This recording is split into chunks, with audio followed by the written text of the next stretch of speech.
across Tobago. Four parties, over 53,000 persons eligible to vote with over 900 special electors. And we are here with you throughout the night. We are going to bring you all of the live coverage at the People's National Movement camp and the Tobago People's Party's camp. And we also have panelists who are going to assess all the information. We have the results, preliminary results coming in. So we're going to have a full show right now at Road to the Assembly, hashtag THA Elections 2026. So stick with us. So let me introduce my panelists. To my right, we have Dr. Indira Rampasad, and she is the head of the Department of Political Science and a lecturer in political science and international relations at the University of the West Indies, St. Augustine, and she is going to be providing all of that information that is needed within that space from her point of view as a political scientist. We also have Mr. Lawrence Hislop, and he is the PRO of the People's National Movement, and of course he's going to be providing his side and his information, from his perspective. And we also have the political leader of the IDA, the Innovative Democratic Alliance, Dr. Denise Soyafat Angus, and she's going to be with us to discuss, does Tobago need a third party? Maybe, right? So she will answer those questions as well. Okay, so welcome. Thank you so much for joining us on Road to the Assembly, hashtag THA Elections 2026. Thank you for having me. All right, so Dr. Rampasad, I want to start with you. In your estimation, how will the outcome of this THA elections affect the current political landscape? Well, if the incumbent wins, and that is the TPP, we might see more of the same, or we might see some new proposals that he's been making. For example, he's been very strong on autonomy for Tobago. Farley Augustine, the leader of the TPP. So it's going to be interesting dynamics, because for him, it's the first time he is leading our party into an election. And we have to remember that in 2021, the party that he currently leads was led by Watson Duke. And due to this split, he's now the political leader. So interesting times to see, in some ways, a test for him going forward. In some ways, it's also a test for the PNM after the crushing defeat in the April 28th general election last year, 2025. So it would be interesting to see if they are going to wrest some seats, especially those marginals, from the TPP, if the TPP will retain the 14 they have and wrest the one from the PNM that they have. We're going to monitor these results very closely to be able to make these assessments tonight. Okay. Now, actually, we have some results right now that we are going to pull up on the screen, and this is Mason Hall North Mariah, the IDA, Shellyanne Lewis Otley with 8, Kwesi Devines, the People's National Movement's representative, 557, and the TPP's Ian Pollard with 994. Now this is Mason Hall North, Mariah. All right, so Dr. Rampasad, you mentioned marginal seats. What were some of the marginal seats? So there are, I saw 7 of them, and I used a benchmark of about 140 votes. And Bagatelle, for example, was won by 136 votes. Boko Mount Pleasant by 4. Darrell Spring Wim, and that is the one held by the PNM, that's by 3 votes he won. Lambo Lowlands, 128 votes. Plymouth Blackrock by 83 votes. Scarborough Mount Grace, 130 votes. And Signal Hill Patience Hall, 21 votes. Okay. So we see some very narrow ones, We have Boko Mount Pleasant, 4 votes. And Lambo Lowlands, Darrell Spring, 3 votes. And then Signal Hill Patience Hall, 21 votes. So those 3 we have to watch, because it means that it can go anywhere. Yeah. And even the others, because they're less than 140 votes that the TPP won them by. So those marginals, I think, would determine the elections, really. Okay. All right. Now, Mr. Hislop, we just got some preliminary results. What are your thoughts on those? Well, Mason Hall North Moriah was always a very difficult seat. Yeah. Even prior to 2021, the PNM held that seat for 8 years under Mr. Sheldon Cunningham, and that was held for over 20 years by the opposition to Yeah. the PNM. And so the Mason Hall Moriah seat was always a very, very ticklish seat, very tough seat for the PNM. We had a formidable candidate in Mr. Devines, who in January 2021 actually was the candidate for that election. He wasn't successful in January 2021, and that was in the 6-6 tie. And then we came back in December 2021. I happened to be the candidate for December 2021 as well. We were not successful, and so we see that trend continuing this time around. And again, the dynamics in the seat has always been a bit of a challenge. This was one of the seats that you saw the TPP also having a challenge in selecting a candidate. And the supporters of Mr. Pollard came out in full force and basically what you may consider forcing the hand of the TPP to choose him. And so if you to look at it from a numbers basis, and the political scientist is here, if you to look at it from a numbers basis, it's always a challenge for us. I think in the general elections, the margin in the general elections is like about close to 500 votes between Ayanna Webster Roy and David Thomas.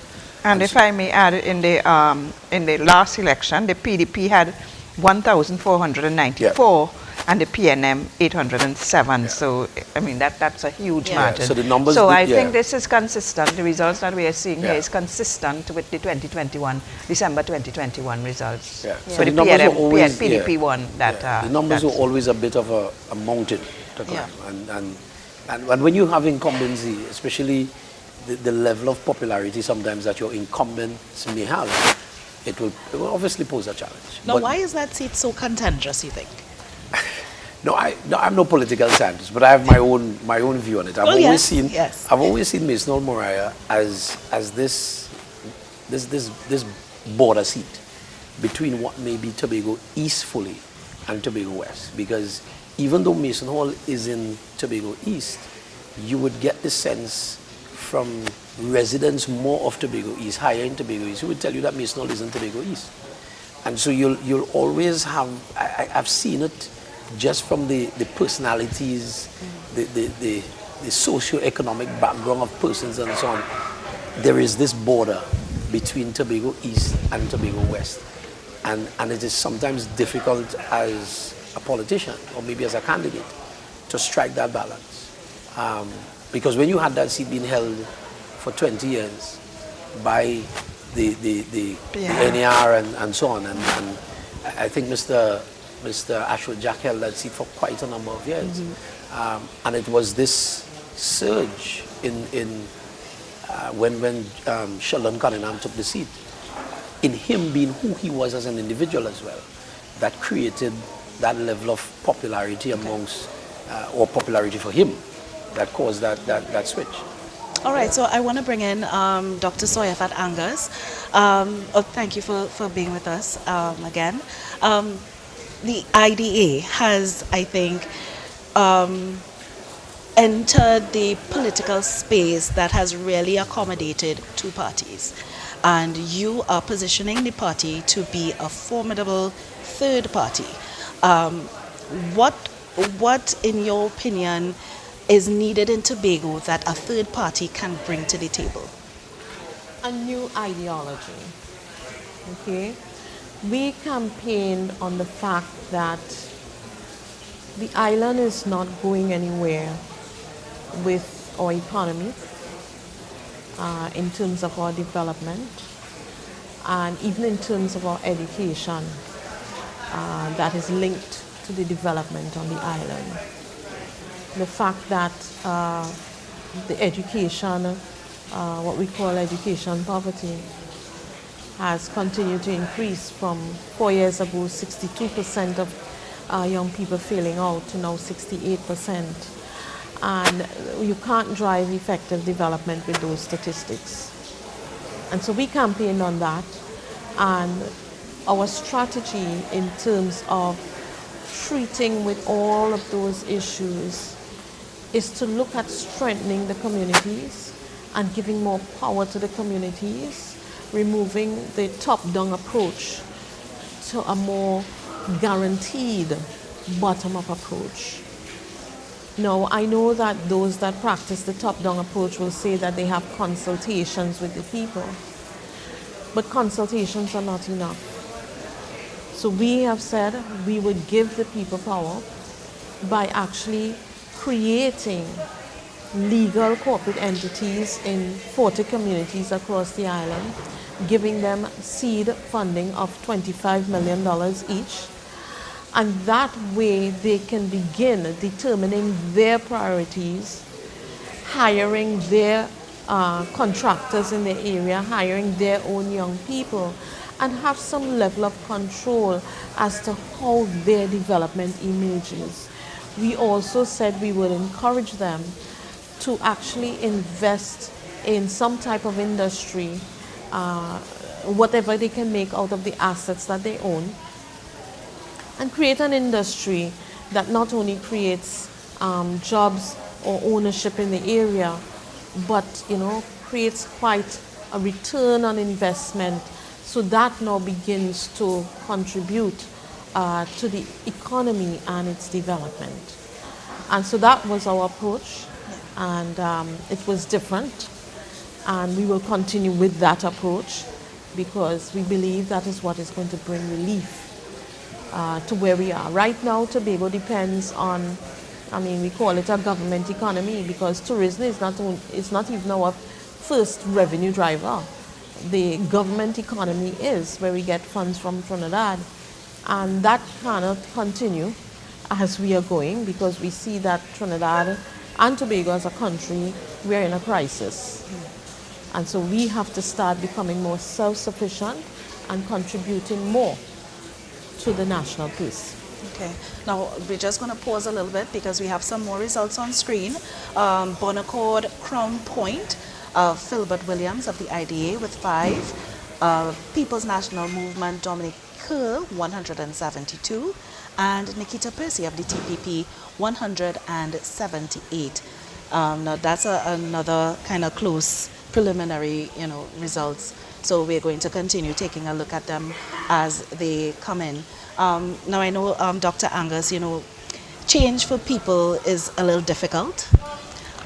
So is it really something that is worth pursuing, you think? Yes, to have this ideology in the political sphere in Tobago? Yes, it is. Yes, it is. And it's the only way that we are going to begin seeing Tobago's economy flourish. It has been stagnant for decades. When you look at the GDP per capita, it has been stagnant for decades.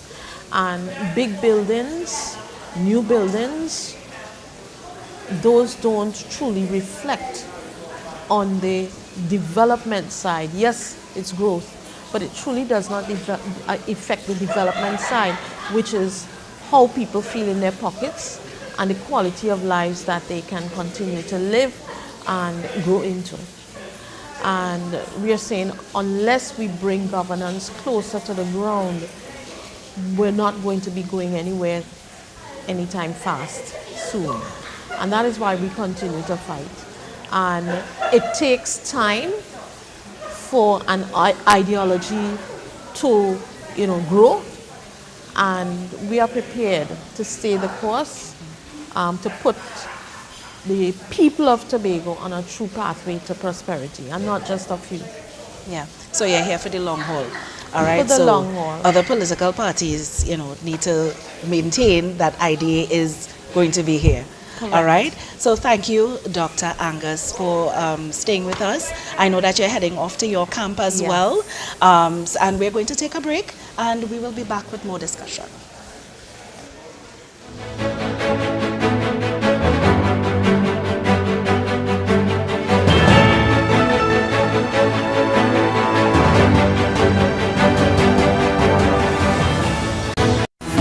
news anytime, anywhere. Join us nightly at 7. TTT News. Committed, accurate, relevant. Next, 99.1 FM, Soca Dominion, where Soca lives. Give me a chance to wine on ya, so I can win with ya, and I can jam with ya. Give me another chance so I can...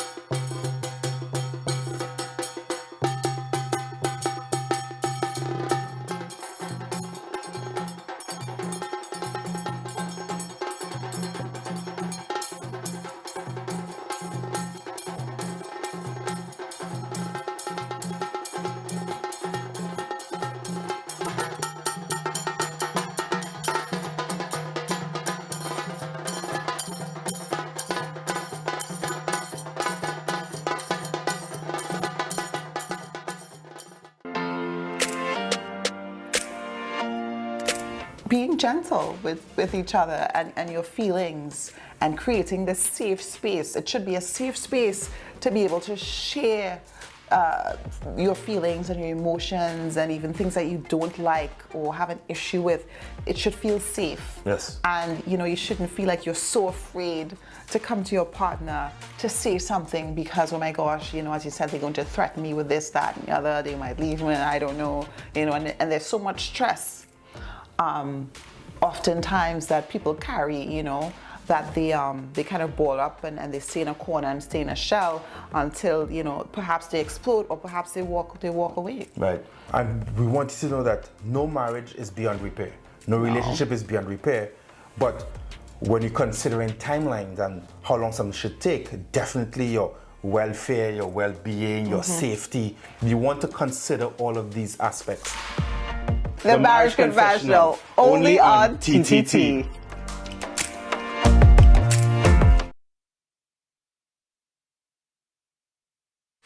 Every morning begins with a story, the headlines you need, the voices you trust, the conversations shaping our nation.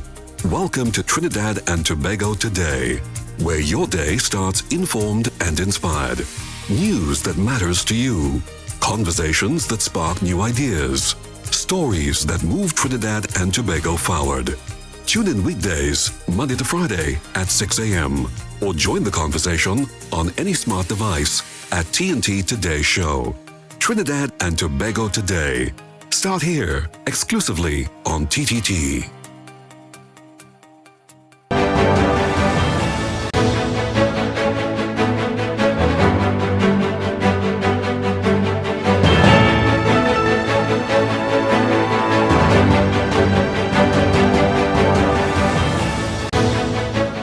Welcome to Road to the Assembly, hashtag THA Elections 2026. Thank you for sticking with us this evening as we bring the votes as they come in. We have our esteemed panelists who are going to be discussing various issues. And just before we went to the break, we saw some figures for Crown Point Bonaccord. I know Dr. Rampasad, you had some thoughts, so let's hear from you. So in 2021, the December election, the PDP won that seat with 1,013 votes, and the PNM was defeated with 761 votes. Right, so that's a difference of just about 300, or just less than that. I think the preliminary figures, we are seeing a very close race there from preliminary figures. We don't know how that is going to evolve throughout the night, so let's wait and see that. Yeah, and as the night progresses, we'll continue getting them. Yes. Now on your screens, you have Mason Hall South Bagatelle, the IDA's Eli Ben Yisrael with 14, PNM's Dexter Miller, 543, and Natisha Charles Panton of the TPP with 977. Yeah. So those are again preliminary results as they come in. Okay. We are going to bring it to you and analyze them as they come. So now I'd like to bring in another panelist who has joined us, Mr. Anselm Richards. He is an activist and advocate of the Tobago People's Party. Welcome. Thank you for having me. Good night to the esteemed members of the panel. It's a pleasure having me here. But this And we're is very, this very is a happy huge to have you lead. as well. PPP Now, has a huge lead today. You're the new person on the panel, so you're going to get the first question in this round. Let's talk about the campaign in terms of meeting the needs of the people on the ground. What do you think about the quality of the campaigns, and this is across the board, the quality of the campaigns, and has it truly met what persons have been telling you that they need? Well, definitely, I think across the board, each party tried to their best to respond to the demands of the electorate.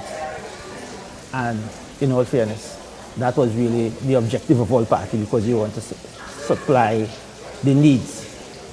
And I think generally the campaign was fairly decent. I don't think there was anything extremely scandalous. We saw some very unpleasant things that developed yesterday, which is really not part of the Tobago political DNA, and we have to nip that in the bud as early as we can, because Tobago is we. You understand what I'm saying? Regardless of what jersey we wear on election day, when this is over tomorrow, we all have to put our hands to the wheel to get this island going forward. I think from the perspective of the TPP, we would have responded, and I said at Roxborough on Saturday night, when I presented the plans for job creation, this is 2 years plus work that we have been doing. We came in 2021, and I have been leading a team of technicians to build out this development pathway from which the blueprint emerges. And one of the things we were experiencing, or one of the cries from the ground, is sustainable job creation. We know the Tobago economy is really a government-driven economy, or government-powered, tourism-led government power. And if the THA doesn't drive the economic transformation of the island, then you have a challenge.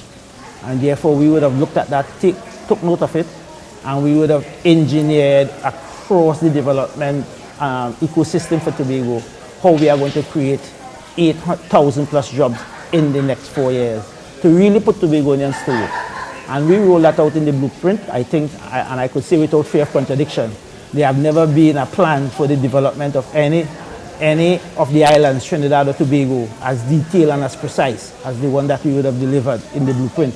And I showed Dr. Rampasad, I think, can bear testimony to that. She has been a political analyst. And we have given you specific growth targets that we have. I don't think in the history of this country we would have had that in a political manifesto or a blueprint or anything you want to call it. And that is because we have been doing this work, doing the analysis, doing the simulations, running the models to come to that place where we can really pin down what needs to be done.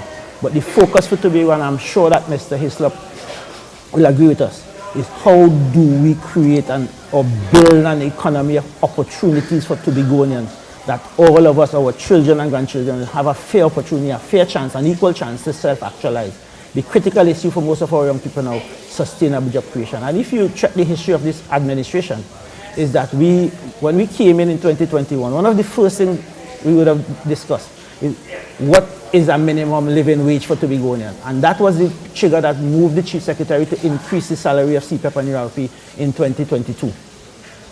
And now we have set the minimum wage at 5,500 for Tobagonians. Any person employed with the THA will not go home with a salary less than 5,500, because we have cut that as our minimum wage.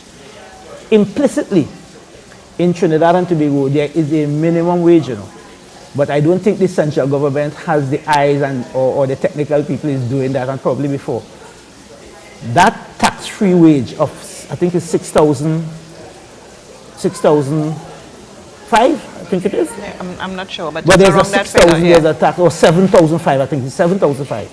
That is in fact a marker of a minimum wage. Once you are owning that, the government won't tax you, because the government is saying that is what we need to survive at a decent level. So that in itself is a minimum living wage, but they have never presented to the people, probably because the technical people didn't get the understanding of what a minimum wage is. But we have come to the people of Tobago and said, this is what we are going to pay you as a minimum wage. We are going to climb that up to the 7,005 as we go along, once resources are available and once the economy starts growing and the tax revenue are available for us to do more for the people of Tobago. Yeah. Now, Mr. Hislop, would you like to respond not only to Mr. Richards, but also to include your thoughts on the general election campaign, and has the parties overall been able to really feed from what the people have wanted from their leaders? Well, I think from a PNM standpoint, the analysis that was done whilst we were in minority, and also leading up, well, into the campaign when we did the community town hall meetings, it gave us an understanding of where Tobago is and what the citizens of Tobago require. What is interesting though is that and the campaign is over, so we're now looking towards who will govern Tobago, and govern Tobago for the benefit of every Tobagoan. And what is interesting is that Mr. Richards speaks to the government-centric economy of Tobago, that the economy of Tobago is heavily government sector. Government is the one that pushes and drives everything. And you are seeking to create an economy now that could be self-sustained outside of the government system. But one of the things that we focused on in the campaign was this situation where the private sector in Tobago was heavily stymied by government, by THA policy decisions. And that is what caused a downturn in the economy in Tobago. And we kept focusing on the construction sector, because that is one of the key sectors that you could determine how your economy is growing. So outside of construction, Tobago is heavily dependent on tourism, outside of central government subvention. And so what we did not see over the last 4 years is any clear and direct policy towards one, the construction sector, and building or sustaining the construction sector in Tobago, which is your private sector, which is one of your key sectors in the private sector, as well as we saw no clear policy as it relates to tourism. Because when the PDP came into office in 2021, they gave us this indication, or they gave us a promise, that within the first year we would see 100,000 arrivals to the island. That has not materialized, because we've not been able, or the administration has not been able to increase airlift to the extent that it was pre-COVID, or even pre-COVID. We didn't see a return to that kind of levels. And what we saw throughout the other Caribbean islands was an uptick in their arrivals. You have places like Grenada and Antigua and so on, and even St. Vincent, that increased their numbers significantly. But we in Tobago struggled over the last 4 years to see that the tourism sector, the stakeholders within the tourism sector have been crying out that tourism is on a downturn. The contractors in Tobago who would employ a significant portion of your population, your young men and young women, in sustainable jobs. Because if you give them contracts, then they are able to hire personnel from within the villages. But what we got from the administration to plug that hole was a 10-on, 10-off system, where some of these same people who will let go because the contractors didn't have any work, these are some of the persons who had to be taken up into the 10-on, 10-off. And so whilst the campaign, and I would agree with Anselm, that the campaign from both sides, we did our best to try and convince the population. We may not agree with some of the statements that were being made and the manner in which they were being made, and that's part of the politics. But this is what democracy is about. This is who we are as a country. We've done this since whenever, and it is just another avenue for the citizenry to have a voice. And so yes, I think that each party, or all the parties involved, ran the campaign to the best of their ability. However the results come down tonight, obviously you'll have a winner and you'll have losers, but we have to live here. Yeah. And all we are expecting of whoever forms the administration of the Tobago House of Assembly. All right, so Mr. Hislop, I just want to stick a pin, sure, just a bit, because we have some more results, preliminary results. Belgarden, Glamorgan, The IDA, Jillon Carter with 1 vote, Carl McEwen from the PNM, 310, and Dr. Faith Bremner from the TPP, 592. All right, so those are some preliminary results. We also have Caricia Douglas, our journalist Caricia Douglas, and she is at the TPP's camp in Scarborough. So, Caricia, what is the feeling like down at in Scarborough at the TPP's camp?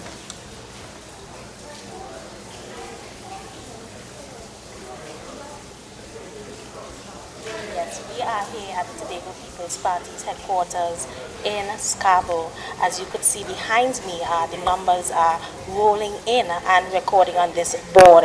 Of course, we have the TPP's chairman, Ms. Anne Natasha II, who is going to speak with us and provide us with some updates on what is happening here at the TPP's camp in Scarborough. Ms. II, we're happy to have you tonight. Thank you. Thank you so much. How are you? I'm all right. How are you? Very good. Ms. II, we noted in particular the numbers kept rolling in for the Mason Hall North Mariah district. This district in particular, in 2021, Mr. Ian Pollard would have won by over 600 votes, going up against Mr. Lawrence Hislop of the People's National Movement. Tell us how the numbers are looking tonight for this particular district. Right, so what we have come in so far look very favorable. It looks as he has taken the district, so we want to congratulate him and the team for their hard work there. He is a hard worker, as all of our candidates. Our party, even though it's a new party, it's a coalition of a number of different Tobagonians, and we're very, very happy for that success. We also noted another district, the Speyside Lands for me, Pallitivere.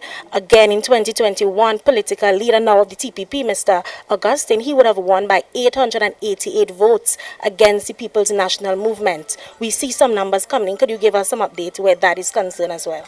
Well, there has been a resounding victory there, and there's strong support for our political leader and his vision. To have this coalition of the competent and the willing working together in Tobago so that we can have a strong, organized island and we can achieve the blueprint which we have presented for social and economic development in Tobago. Lovely. We know there are other districts that the TPP seems excited about based on the numbers. Are you in a position to share with us some of these districts, what the numbers are looking like, how the TPP is feeling at this moment? So I don't have the overall figures yet. The trend is towards the TPP everywhere so far. We are in the lead in most of the districts that we have been collecting some data from. So we are really proud. The election machinery, the members and Tobagonians have understood the call, and we have all moved together. The blue wave has come to Tobago, and we are demonstrating some sort of positive type of tsunami in Tobago, and we're looking forward to take off. As we're looking at voter turnout, we know in 2021 the voter turnout stood around 56.97%. Where the TPP stands, where the information has been coming in, has there been some sort of increased voter turnout this time around? Well, we have to do the analysis, but some areas seem to have had an increase and some seem to have been just around the same, but it has all trended towards us and towards our leadership and towards our government, our type of leadership throughout the last 4 years, and willingness to have us return to lead the island again. Ms. II, you touched on it. What do you think would have contributed to what we are seeing here? As you said, it seems to be the TPP is taking the lead somewhat in most, or in some of the districts. What do you think would have contributed to this success over your campaign period? The people, both within the political organization and without, have been impressed with the efforts made by the last administration. If we compare our 4-year term with the 21 years that the PNM has been in power, we would have achieved a significantly larger amount of activities. We'd have been revolutionary in our approach to youth development, healthcare, agriculture, education, definitely education. And I think Tobagonians want to look forward to that Tobago-centric approach to curriculum development. We want to look forward to new types of economic activities, orange economy, green economy. We want the people to participate. There's excitement in Tobago for this blueprint, for the leadership, and for the Tobago People's Party. So I'm very excited. Thank you so much, Ms. II. And there you have it, Ms. Anne Natasha II, the TPP's chairman, providing details on all that is happening right here at the TPP's headquarters in Scarborough. Carissa Douglas with TTT News. Back to you. Thank you so much, Carissa, out there in Scarborough, tracking the numbers as well. And now we have heard that Mason Hall North, Mariah, has been declared by the TPP. TPP's candidate, Ian Pollard, has taken the seat. So we have one result in. Dr. Rampasad, what are your thoughts? No real surprise there. I mean, the seat will always veered towards the other party, you know, and when I say the other party, we've had so many parties that oppose the PNM. The PNM has been constant throughout, and whereas you have two constants in Trinidad, you will have a UNC and a PNM, or ULF and a PNM. In Tobago, you had a DAC, you had NAR, you had a TOP, you had PDP, and now you have TPP. So you have all these different parties. I think they came back in different forms and fashion to oppose the PNM. But they represent a constituency that is generally not in support of the PNM. The PNM has its constituency. It would have picked up other, support otherwise. But these other parties would have been formed to oppose the PNM over the decades. And I'm talking about 1980 come back to today, 2026. All right. Okay, so we're going to take a break. Mr. Hislop and Mr. Richards, you'll hold on. All right, we're going to have you guys back on the panel. All right, so gather your thoughts, maybe, and we'll have more results, preliminary results. We actually have some right now. This is Plymouth BlackRock. Karen Forbes for the PNM, 511. And Kern Alexis of the TPP, 535. So when we come back with our two gentlemen, we are going to analyze some more results, and we're going to take a break right now. Stay with us. Road to the Assembly, hashtag THA Elections 2026.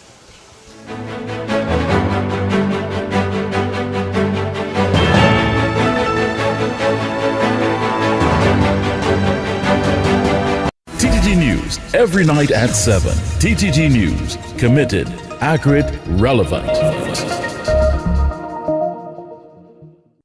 Attention viewers in Trinidad and Tobago. The Truth of God now airs on the TTT network every Sunday morning at 7 a.m. You won't want to miss the dynamic preaching of Pastor Jennings as he speaks from God's Holy Bible. The Truth of God, Sunday mornings at 7 a.m. on the TTT network.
One big bad virtual fat starts in.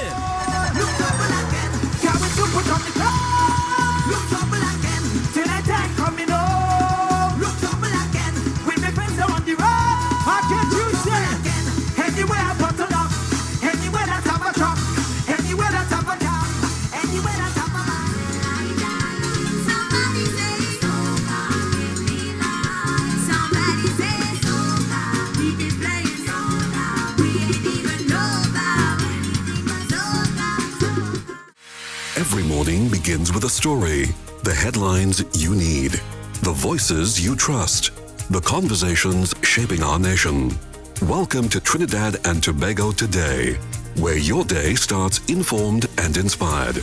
News that matters to you, Conversations that spark new ideas. Stories that move Trinidad and Tobago forward. Tune in weekdays, Monday to Friday at 6 a.m. or join the conversation on any smart device at TNT Today Show. Trinidad and Tobago Today. Start here, exclusively on TTT.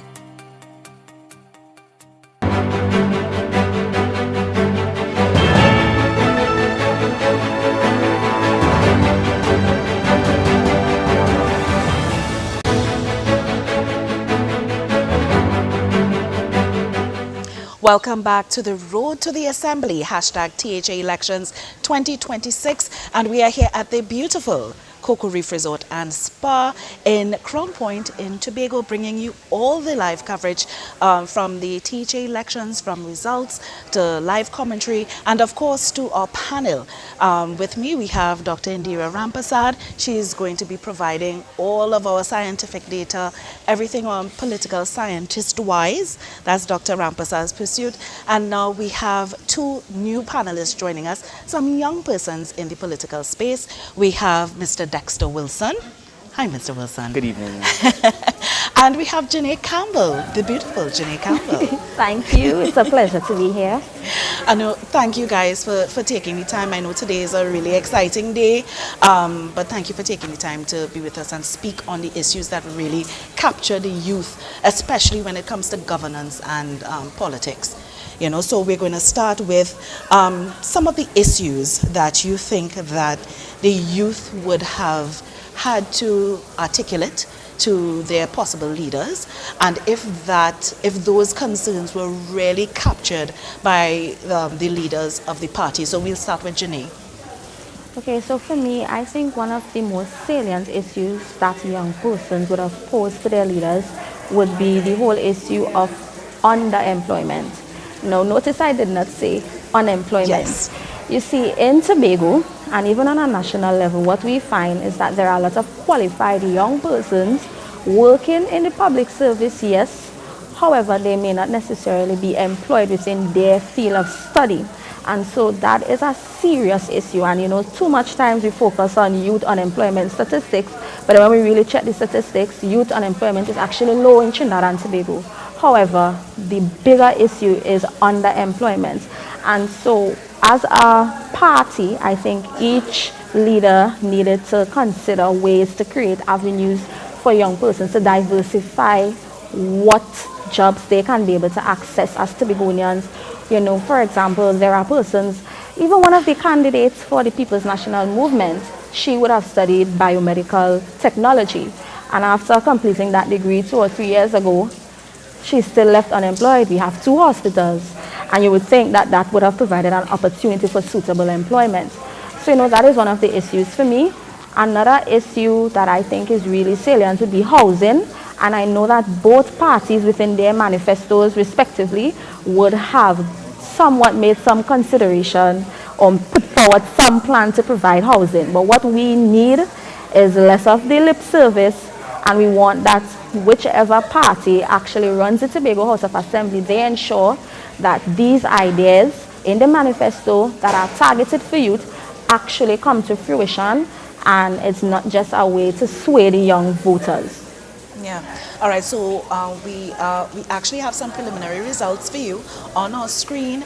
We have right now Bethesda, Lecato, or Lescato, depending on which part of Tobago you're coming from, right? So we have Cecil Noel of the IDA with 3. Akil Guy of the People's National Movement, 692, and Zorisha Hackett of the TPP, 646. Now remember, these are preliminary results, and we'll have more. We'll update them, and you can look for them on the screen, and we'll bring them to you as soon as we get them. Doctor, before we get to you, Dexter, Dr. Rampasad, we just had, you know, Bethesda, Lecato. What are your thoughts on that particular district? 1,304 as opposed to the PNM 717 in December 2021. So those are preliminary results. But it's interesting, even at this stage, that they're so close. So that is something to keep our eye on. Yeah, and we will keep our eyes on that, and we'll bring them to you as soon as we get them. Now, Mr. Wilson, all right, I mean, you heard what Janae said. Definitely. You know, do you agree, disagree, and what are your thoughts on the situation as well? So firstly, I agree that underemployment is one of the major issues that we are facing as young people of Tobago. I think though it is a systemic issue instead of the root issue. I think the core issue is vision, is a strong sense of belonging and direction as a Tobagonian young person where you and your island is heading.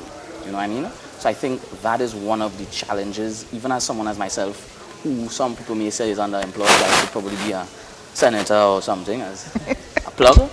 I understand that based on the current climate and the current situation on the island, it's not necessarily about being underemployed, but fitting the role in the clock that is needed to make sure the time tells correctly.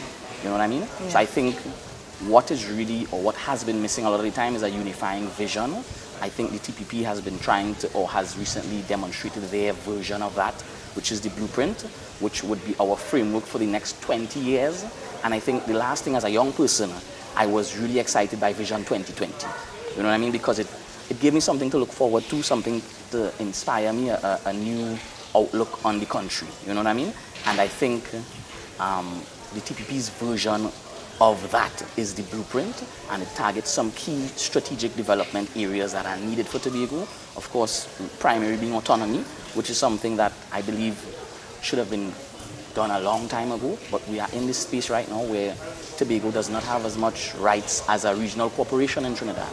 And I think that is something that we need to improve upon to build the framework for the type of development work that Tobago really needs to expand as a comprehensive tourist destination.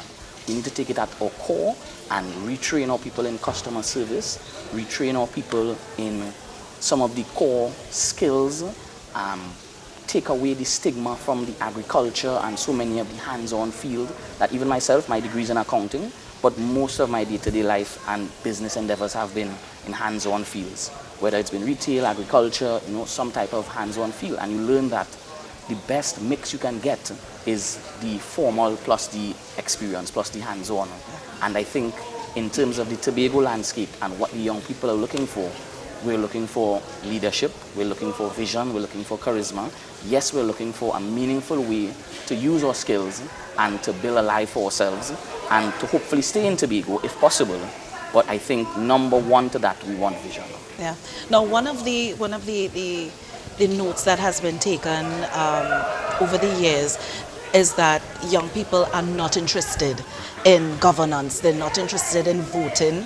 They're not interested in, that aspect of, what it means to be a Trinidadian or a Tobagonian. Do you think that this is changing now? Have you seen that change, within your spheres, Janae? Okay, so I think that we will need a bit of empirical data for me to adequately say if it has had any drastic change. As a young person myself, I often find other young persons not as much keen to politics. However, within the last CHA election that occurred in 2021, persons were stating that the youth participation in that election would have increased. In terms of this election, you find a lot of young persons actually coming to the forefront for different political parties. At least particularly for the People's National Movement, you had at least 4 or 5 youth speakers, and one could say that these are persons who would have some level of interest and some kind of participatory effort in the politics. My thing is the lack of results.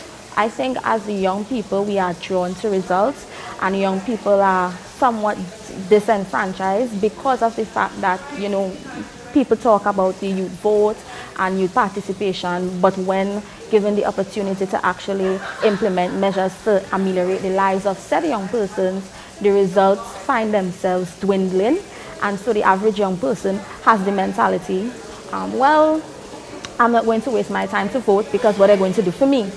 I'm glad that Dexter raised the point of vision, because as a young person, sometimes we find ourselves very heavily dependent on a Tobago House of Assembly form of employment. And we do know in Tobago there's a lack of entrepreneurial drive. But I know one of the key indicators for development is empowerment. And I think if any political party takes the role of actively finding means and ways to empower youth and motivate them to activate their fullest potential, I think that they will soar, right? And I think that will translate into the interest in politics, because people will feel like I am considered, I am valued, my voice is there. And the last point I want to raise on it that I think is very critical is that within this Tobago House of Assembly election, I did see a rise in young candidates coming to the forefront, especially within the People's National Movement. As the youngest candidate is Miss Shani Jan. Yeah. She's going up for Roxborough Argyle, and she's only the age of 26. Yeah. We also saw other young candidates, Akil Guy. You know, there are a lot of young persons. Karen Forbes. There's also the one in Bethel as well. Yeah. Still on Timothy. Still on Timothy. So, all in all, I think... so let me stick up in there, Janae. We have some results on the screen. Signal Hill, Patience Hill, Mauricia Douglas of the IDA with 10. Brian Harris of the PNM, 786. And Nigel Tate of the Tobago People's Party, 968. So, Dr. Rampasad, we have Signal Hill, Patience Hill preliminary results, and I'd also like you to comment on youth in the political space, especially in Tobago. Well, this is interesting because this is showing a lead of nearly 200 votes there, when that seat was won by the PDP by just 21 votes. In 2021, December 2021. So that is a significant lead, and in 2021 December, the number of ballots votes cast, it was 1,859. So interesting developments, another one we need to monitor to see the difference between the votes between the two major parties there. With regards to the youths, well, we train you all at the university. And this is also a concern of ours, the unemployment and particularly the underemployment. What is happening is I think that more and more of our youths are becoming educated. More and more people are getting master's degrees, even more and more people going for, doctorates, PhDs. And so I am not sure that the country can absorb the high level of education of our youths now. So we have a very highly educated youths with higher degrees, and they're trying to absorb them into the system, right? So now, a lot of people have a first degree, and to try to absorb them, they can't, and the result of that is underemployment. So you are working, for a job for which you are totally underqualified. We have people with master's degrees in particular now, a lot of them, who cannot get master's level jobs. So that is part of the problem that we are facing. The result of that is that, and I also noticed the increased youth participation in political activities. I think that they are disgruntled, they are dissatisfied, and so they are trying to do something about it, and they are entering the political fray as a result of this dissatisfaction and disillusionment. Now we also have some more results. This is from Buku Mount Pleasant. Stacey Hilbert of the IDA with 2, Ansel Dennis, PNM 180, TPP's Keegan Dinoon 222, and Nkosi Phillips of the Unity of the People with 1. Now we should note that Buku Mount Pleasant is the only district with 4 candidates, so this one is also one to watch. But it didn't split. It didn't really split because those didn't make a dent. However, in 2021 December, that was only won by 4 votes by the PDP. So, this is interesting, an interesting lead there for the TPP. Quite an interesting lead. So, another one we want to see, because those are the marginals I was talking about, that the PNM could possibly rest from the TPP. When we see these large leads here early, sometimes, early give you an indication of what will happen. So the votership was, Buku Mount Pleasant was 1,881 in 2021. I'm not sure what the electorate is on this time round, but they don't they don't vary much from one election to another. Yeah, so I mean, again, early days, so you know, we're still going to take a look at them as we get the results coming in. All right, now, Dexter, tell me a little bit about what your thoughts are on youth involvement in governance and the political space. Well, I think I agree again with what Janae is stating generally in terms of the youth. They don't really see the opportunity to be involved or the desire to be involved as much. And I think it leads us back to a conversation we were having right before the segment, that a lot of the TPP's politics is hype-based. And it's not that it's hype, it's youth-focused. You know, it's shorter snippets of speeches instead of an entire long-form speech. It's engaging other young people, influencers, who follow the cause and bringing them to the forefront instead of highlighting the candidate all the time. It's using the strategies that will engage the young people to gain their interest, to teach them more about the politics. And I think it's a strategy that is used across fields. You want to entertain, you want to gain the initial interest of your target audience, and then you kind of sell them on the education and some of the heavier topics in politics. So I think usually we have a divide in the young people in politics, right? Because we have the educated young people like myself, Jenny, the population of us who have the prerequisites to have a solid political conversation. And there are many young people who, whether of fault not of their own, they did not have all the prerequisites. So because they didn't have the prerequisites, it's not something that they would really follow up on. You know, they would follow up on things that they have either interest in or they have existing knowledge on, you know? So I think in many times, or in many cases, it's about the political parties and the leadership bridging that gap. And usually it comes through charisma, through energy. Energy is emotion, you know what I mean? Energy in motion.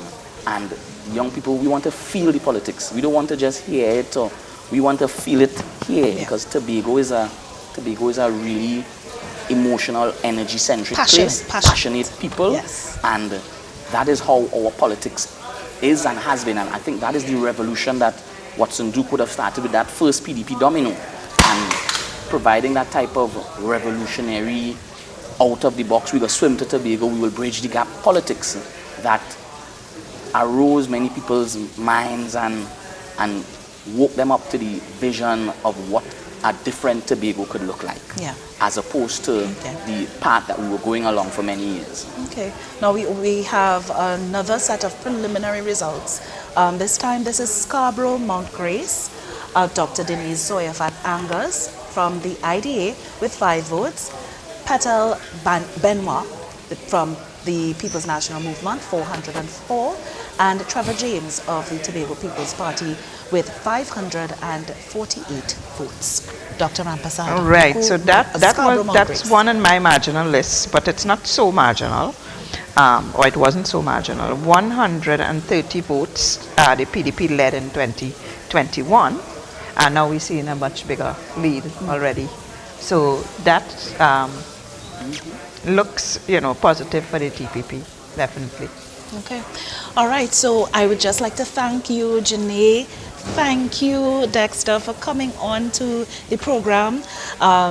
It was a real pleasure to have this youth voice, and it is important to have this voice, especially when dealing with our governance and politics, whether in Tobago or in Trinidad. So thank you so much for sharing that with us. Before we go, I just want to thank the young people of Tobago for coming out, giving us your support as the Tobago's People's Party. I want you all to remember, Tobago is we are Tobago, and we are the Tobago People's Party. Jenny, would you like to have any closing words? I would just like to encourage any young person who did not vote today to continue to exercise your democratic rights. If you didn't get the opportunity this time, there's the next time, because universal suffrage is something our ancestors fought for. It's something to be cherished, and no matter which side of the political fence you are on, whether you say Tobago is we or put Tobago first again, we have to remember that we are one island, we are one people trying to build our own destiny as Tobago, as the greatest little island, as you all coined it. I love what you're doing. Yeah. Like you're going to switch. All right, guys, we are going to take a break right now. Thank you again, Ginny and Dexter, for joining us, and we will be right back. Come Pleasant, 258-318.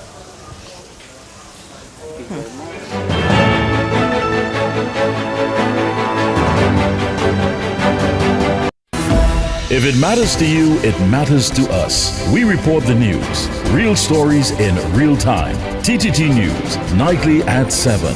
TTT News, committed, accurate, relevant. Next, 99.1 FM, Soca Dominion, where Soca lives. Give me a chance to wine on you, so I can wave with you, and I can jam with you. Give me another chance so I can... Now listen, this is your boy Carlos Edwards, and as a former player, let me tell you, it's the fans, man. The fans that made the game, that's the 12th man right there. And when it comes to Trinidad and Tobago, there's only one 12th man you need to know. My guy, Andre Errol Baptiste on TTT is bringing the heat every Tuesday.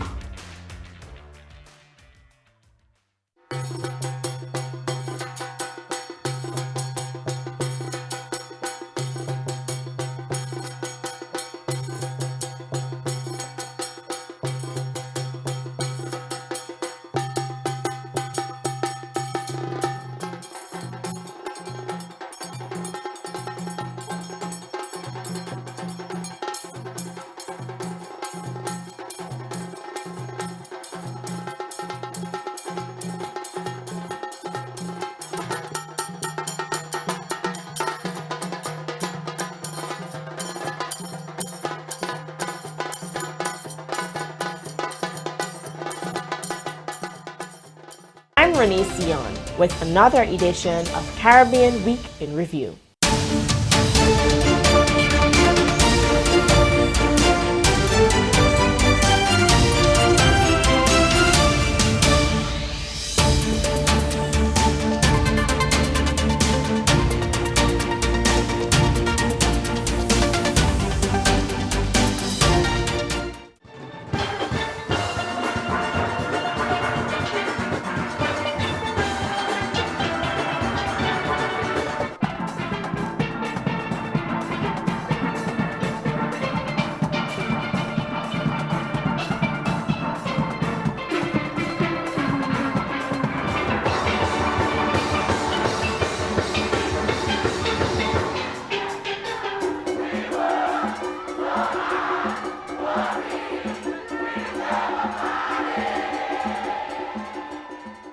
One big bad virtual fair starts in.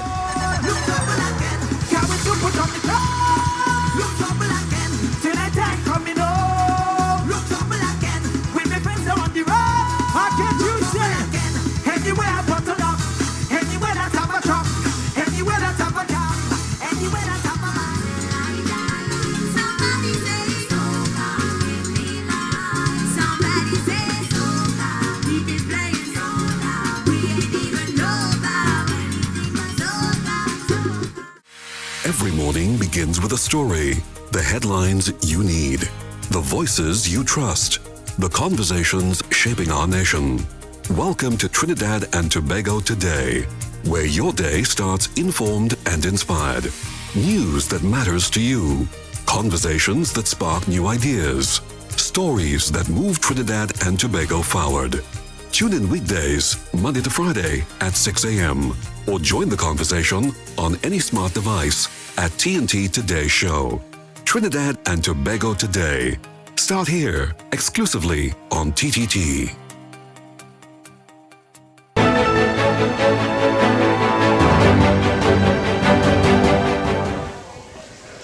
Welcome back to the road to the Assembly, hashtag THA Elections 2026. Now we're going straight to some preliminary results from Darrell Spring Wim. Elon Berkeley from the IDA with 1 vote, Calvin Morris 497 votes, and Ricky Joe Field of the TPP with 449 votes.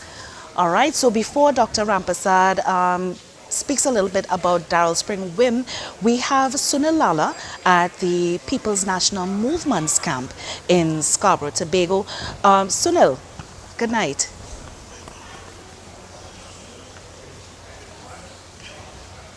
A very good night. I'm Sunil Lala. I'm here at the Tobago, the PNM's Tobago Council here in Scarborough at the moment.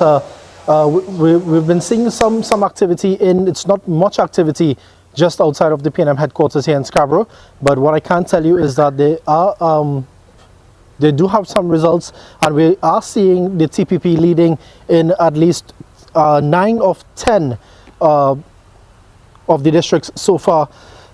The PNM has actually conceded Mason Hall, North Mariah. They said the PNM has 653 to the TPP's 1096. Of course, these are preliminary results so far. Bethesda, Lakoto, the PNM has 732 to the PNM's 830. Bukomong, Pleasant, PNM 180 to the TPP's 222.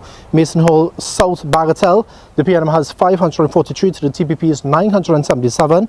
Bell Garden, Glamorgan, PNM 310 to the TPP's 592. Parlatuvia, Lance Formy, Speyside, the PNM has 142 to the PPP's just below 600. Darrell Spring WIM, the PNM says they have counted so far 497 votes to the TPP's 449. That's the only one they are in the lead at this time. Plymouth Blackrock, PNM 511 to the TPP's 535. Bonaccord, Crown Point, the PNM has 587 to the over 700 votes for the TPP. And Mount St. George, Goodwood, the PNM has 91 to the TPP's 148. Of course, these are preliminary figures at this time. They do say they are still waiting on at least 5 other locations to see whether they are in the lead or not. All right. That's it from me from the Tobago Council in Scarborough. Sunil Lala, TTT News. All right, thank you, Sunil. And I also just got information that the TPP is claiming that they would have won all 15 seats. Again, this is preliminary results. When we get these confirmed, we will let you know. All right. So, Dr. Rampasad, we just had some results there. Sunil at the PNM's headquarters in Scarborough, and Darrell Spring WIM as well. So, Darrell Spring WIM, PNM barely won it by 3 votes last time, but we've seen a much bigger lead here, preliminary, and I said earlier that that is one that we have to monitor with that bigger lead, and the indications that the PNM can hold on to the seats. Right, so he's pointed out he went so fast I couldn't assimilate all those results. But we will so have them quickly. on the screen. Yes, but it's showing that the TPP is leading in terms of the number of districts in total. Okay. Yeah. All right. Again, too early to say. Preliminary results. You know, anything could happen until the last vote is counted. Right. So we have some new guests for our panel. We have Curtis Williams. He is the president of the Trinidad and Tobago Chamber, Tobago, right? And we also have Nkosi Phillips, the political leader of the Unity of the People, here with us to discuss matters relating to Tobago. All right, so Mr. Williams, from the chamber perspective, what has the Tobago economy done, or how has it performed within the last 4 years? Well, when we look back, and good night to everyone, and when we look back at what happens within the last 4 years, there was a lot of promises, and some of them were not able to be fulfilled. Reason being, as we got the information from the THA that they had a cash flow issue. And so we're hoping that in the new dispensation of the THA, that shouldn't be a problem, because now they have sufficient cash to move the island forward, and then the funds will be given in a different format. So we expect that cash flow issue to not be an issue anymore. And then also we see that certain sectors have been struggling. The construction sector have been struggling. The tourism sector have been struggling a bit. The other areas that have been doing kind of okay, I would say just over average, is the real estate area, the financial sector. They have been doing pretty all right. I heard the new vehicles, the sales was a bit level. But so we're looking forward to this 2026 year, financial year, to see what the THA can and really do for the local content, the local contractors, the local business. Because a lot of projects were given out, but the local people did not gain the opportunity to tender for these projects. Probably the projects were huge or bigger than we can manage. So we're hoping that they can break these projects into smaller packages and give the local business and the local content the opportunity to tender for them. Yeah, now interestingly, those were actually some of the comments that were made earlier by Mr. Hislop, Mr. Richards, and even the youth advocates that were just here. The issues of underemployment, the tourism industry not doing well, the contractors' issues and their concerns that has been articulated well within the last few weeks. You know, so it is interesting that the chamber has taken notice of these issues as well. Yeah, definitely. And with that said, we have started the project of getting our local contractors up to scratch. We are working on them with their ability to tender for projects. So we're working on their technical aspect of their tender, also the administrative aspect of their tender, who are having problems with the financials.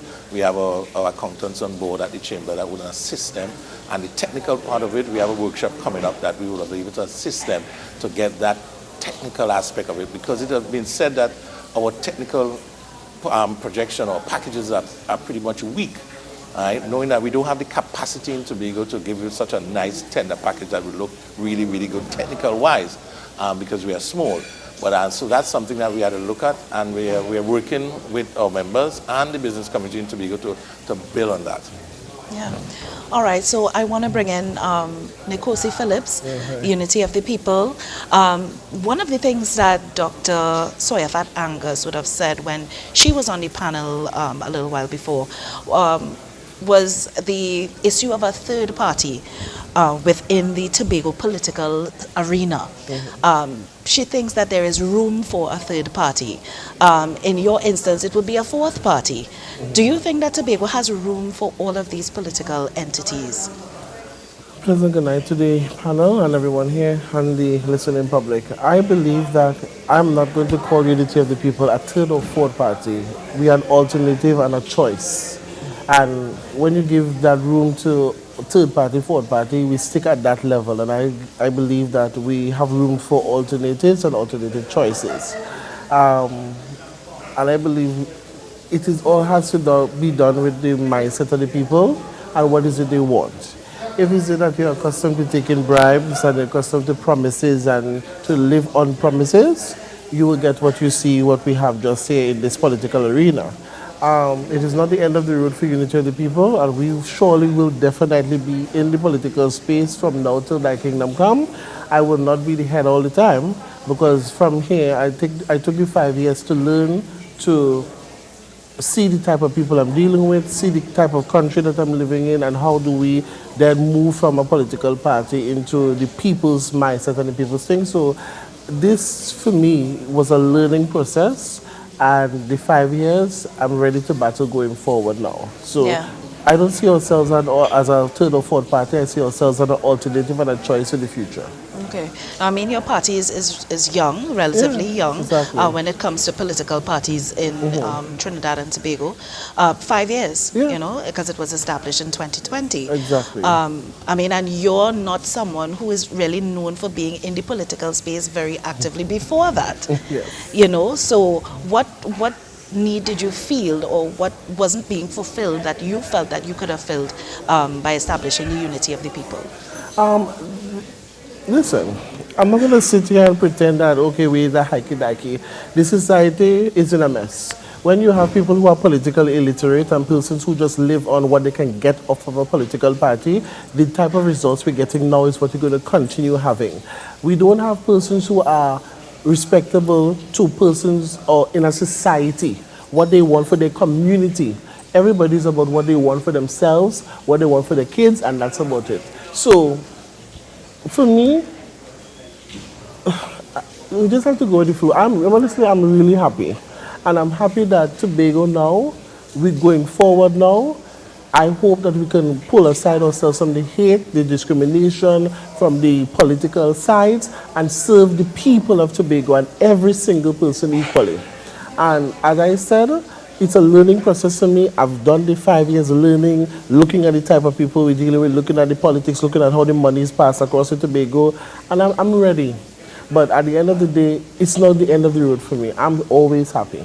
All right. Now we have 2 sets of results ready for you, preliminary results. We have Darrell Spring Wim, Elon Berkeley from the IDA with 1 vote.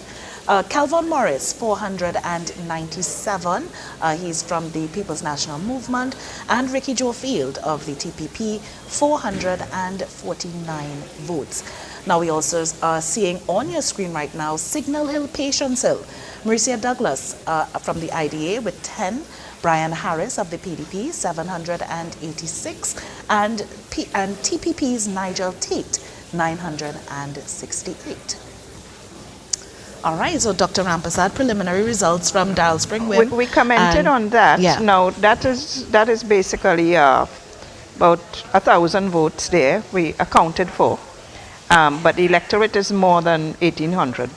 So we need to still look on there to see what is happening.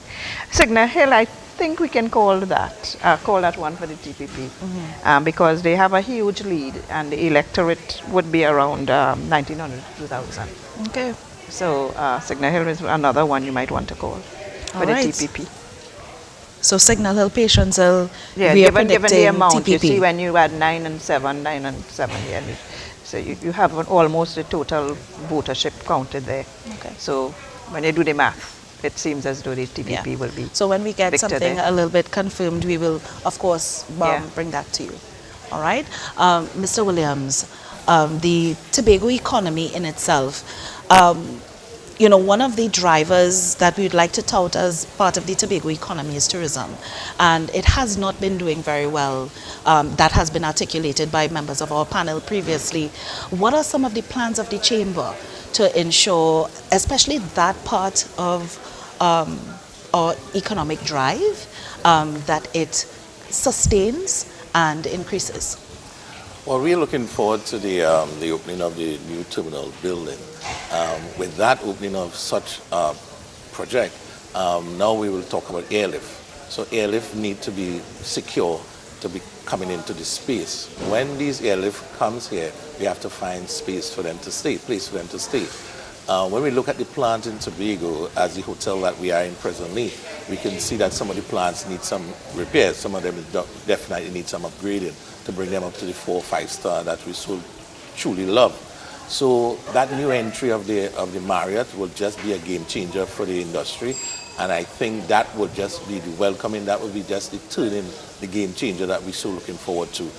With the advent of Marriott coming in this space, we ask them to push haste and get that going.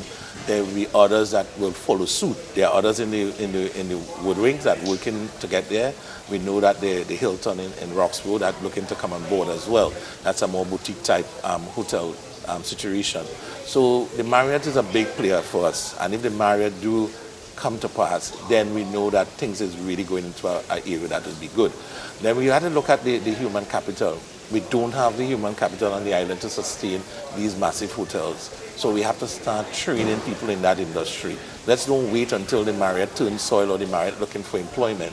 We have at least a 2 years lead. So let's utilize that 2 years in a good way so that we start to train staff, and not staff just to do the low-end jobs. We're talking about the middle management and the top management. Why can't we be the managers? Why can't we be some of the supervisors? We all have to just be the waiters and the busboy and the cleaners. So I'm thinking that the hotel school here could raise the ante a bit and start to look in the direction of raising the capacity so that we could get meaningful employment going towards that sector.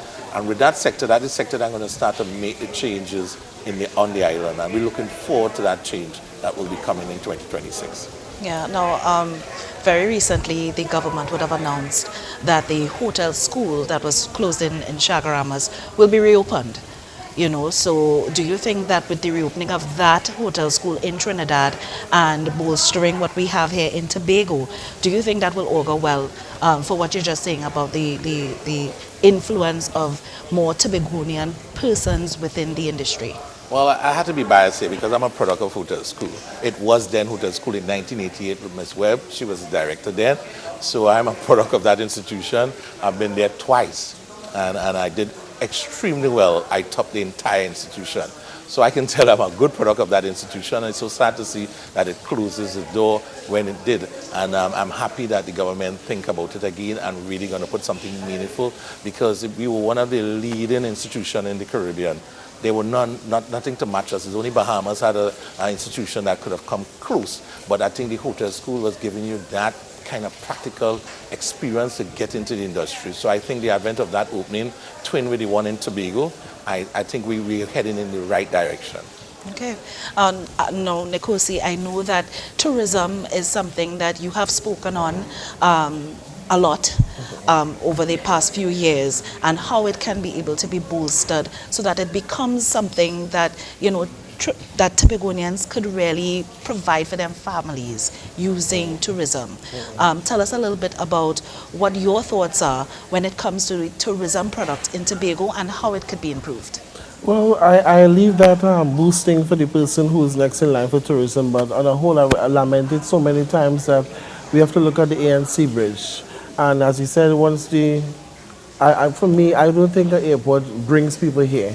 It has to do with the tourism, the product that we have to sell, and what the people coming here for. And once that can be accomplished by the next Secretary of Tourism and the persons who are leading the charge going forward for Tobago, we also have to look at the issue that there's still a war in the heads of our minds with Venezuela, the tension with Venezuela, America. We still have that. And we still have to see if this radar is an issue for us. We still have to look at the U.S. Embassy has put on Trinidad and Tobago a third level warning from persons coming here. So when we can adjust all those negative things that are impacting persons coming here, but still we also have to have an element of what the people are coming here for. What am I leaving total St. Vincent Grenada to come to Tobago for? It just can't be about the reef, because we're seeing how the reef is, we're seeing how the beaches are. It has to be that Tobago knows what its product is, what we do for tourism going forward, and then how do we bring the people here and have them stay here and then bring more persons coming forward. So I guess that is in the hands of the persons who are now going to be in charge of Tobago THA and the person who is running the tourism affairs. I would say less because I'll be on vacation by then, enjoying the next pause of my 4 years. So I'm going to be zipping and I'm holding back and allowing the persons to take charge of Tobago and do what they're supposed to do to bring Tobago forward. All right. All right, so we have some results again. Lambo Lowlands, Kevin Hosford of the PNM, 322, and Wayne Clark of the TPP with 409. And that is Lambo Lowlands. Dr. Rampasad, Lambo Lowlands. I have that one as one of my marginalists.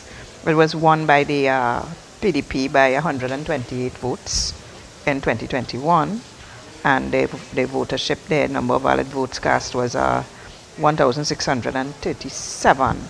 So I think we still need to monitor that one.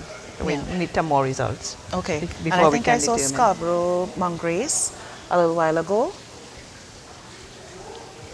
An update for Scarborough Mount Grace.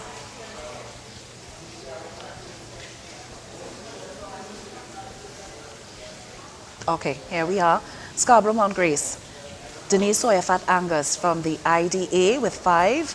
Petal Benoit from the PNM, 404. And Trevor James of the TPP, 548. Another one to look at. It was very similar to Lambo, won by the PDP by 130 votes. That one was 128, this one 130. And so we still need, we have more than 1,700 voters there, so we still need to monitor. Still need to monitor. All right, and we will continue to bring that coverage to you as we go along through the road to the Assembly, hashtag THA Elections 2026. I would like to thank you, Mr. Williams and Nkosi, for joining us. I know you would have taken the time to be with us today, and we are appreciative. So thank you very much. All right, so we're going to go to a break now, and we will be back with more.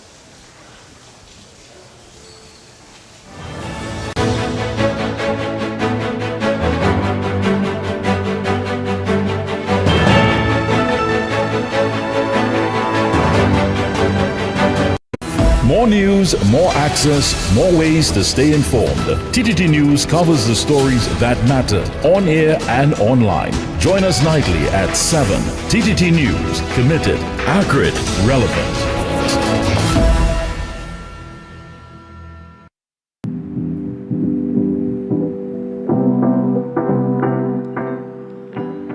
This is 1020 with Junior K. 10 reasons in 20 seconds why this time around you should shop at Lakshmi Jewelers. Only this is the third time we here. Miss Lakshmi, you think you could do it again? You think so with the age? I think you could. So the clock is ticking.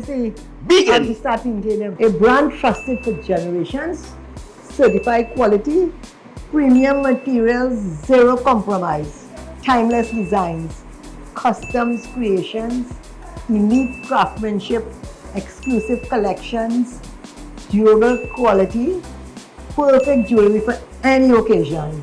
And most of all, a Lakshmi piece is more than jewelry, it's a statement. That's what I see. Give my high five. Give my high five. Give my high five. This has been 1020 with Lakshmi Jewelers. I did it. Yes, you did I thought it was right. You did it. It's okay. One big bad virtual fair starts in. Look double again. Can't wait to put on the top. Look double again. Till I die coming home. Look double again. With my friends are on the road. I can't you say again. Anywhere I bottle up. Anywhere that have a truck. Anywhere that have a job. Anywhere that have a man. Somebody say so God, give me life. Somebody say so God, keep it playing so loud. We ain't even know about anything but so God. Now listen, this is your boy Carlos Edwards, and as a former player, let me tell you, it's the fans, man. The fans that made the game, that's the 12th man right there.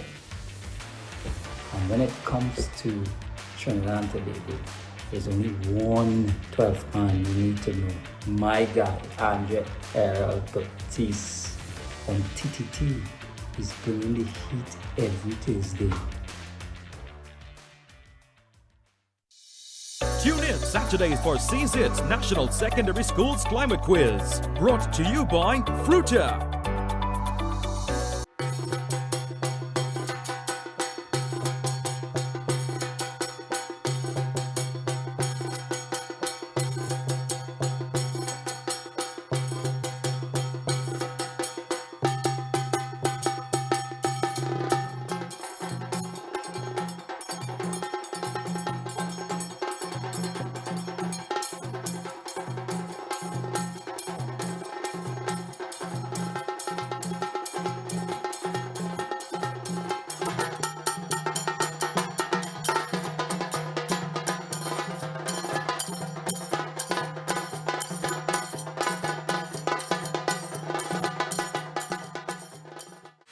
Every morning begins with a story, the headlines you need, the voices you trust, the conversations shaping our nation. Welcome to Trinidad and Tobago Today, where your day starts informed and inspired. News that matters to you, conversations that spark new ideas, stories that move Trinidad and Tobago forward. Tune in weekdays, Monday to Friday at 6 a.m. or join the conversation on any smart device at TNT Today Show. Trinidad and Tobago Today. Start here, exclusively on TTT.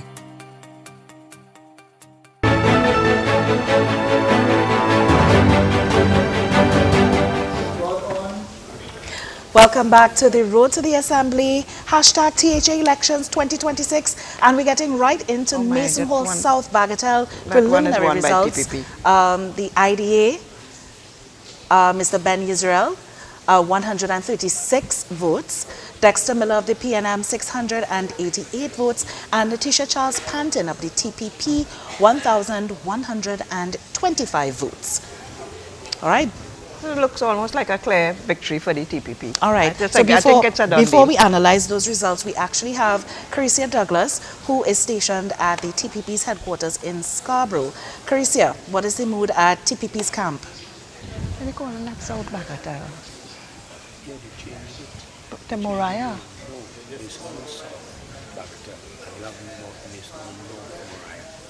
But I have no Mason Hall, South Bagatelle We here. wouldn't have it on our own listing. No, this is 20. Okay, so we are having a little technical issue with Carisia right now. So Dr. Rampasad, we just saw Mason Hall, South Bagatelle, those results. So what I'm saying is that with that kind of results, the electorate is not much more than that combined. The PNM and the TPP results combined wouldn't be much more. So I think we can declare that one for the TPP. Okay, so preliminary results, we are declaring Mason Hall, South Bagatelle for the TPP. I just want to make a note of the Ben Israel 136 votes, because I mean he's a man that was on the ground. He grew up in the village. So do you think that made any impact on the number of votes that he had in the area? And if it impacted the other parties, I don't think so, but it's a sizable enough vote for an independent candidate. So, he didn't do too bad. All right, so I think we are ready for Carisia at TPP's headquarters in Scarborough. Carisia, are you there?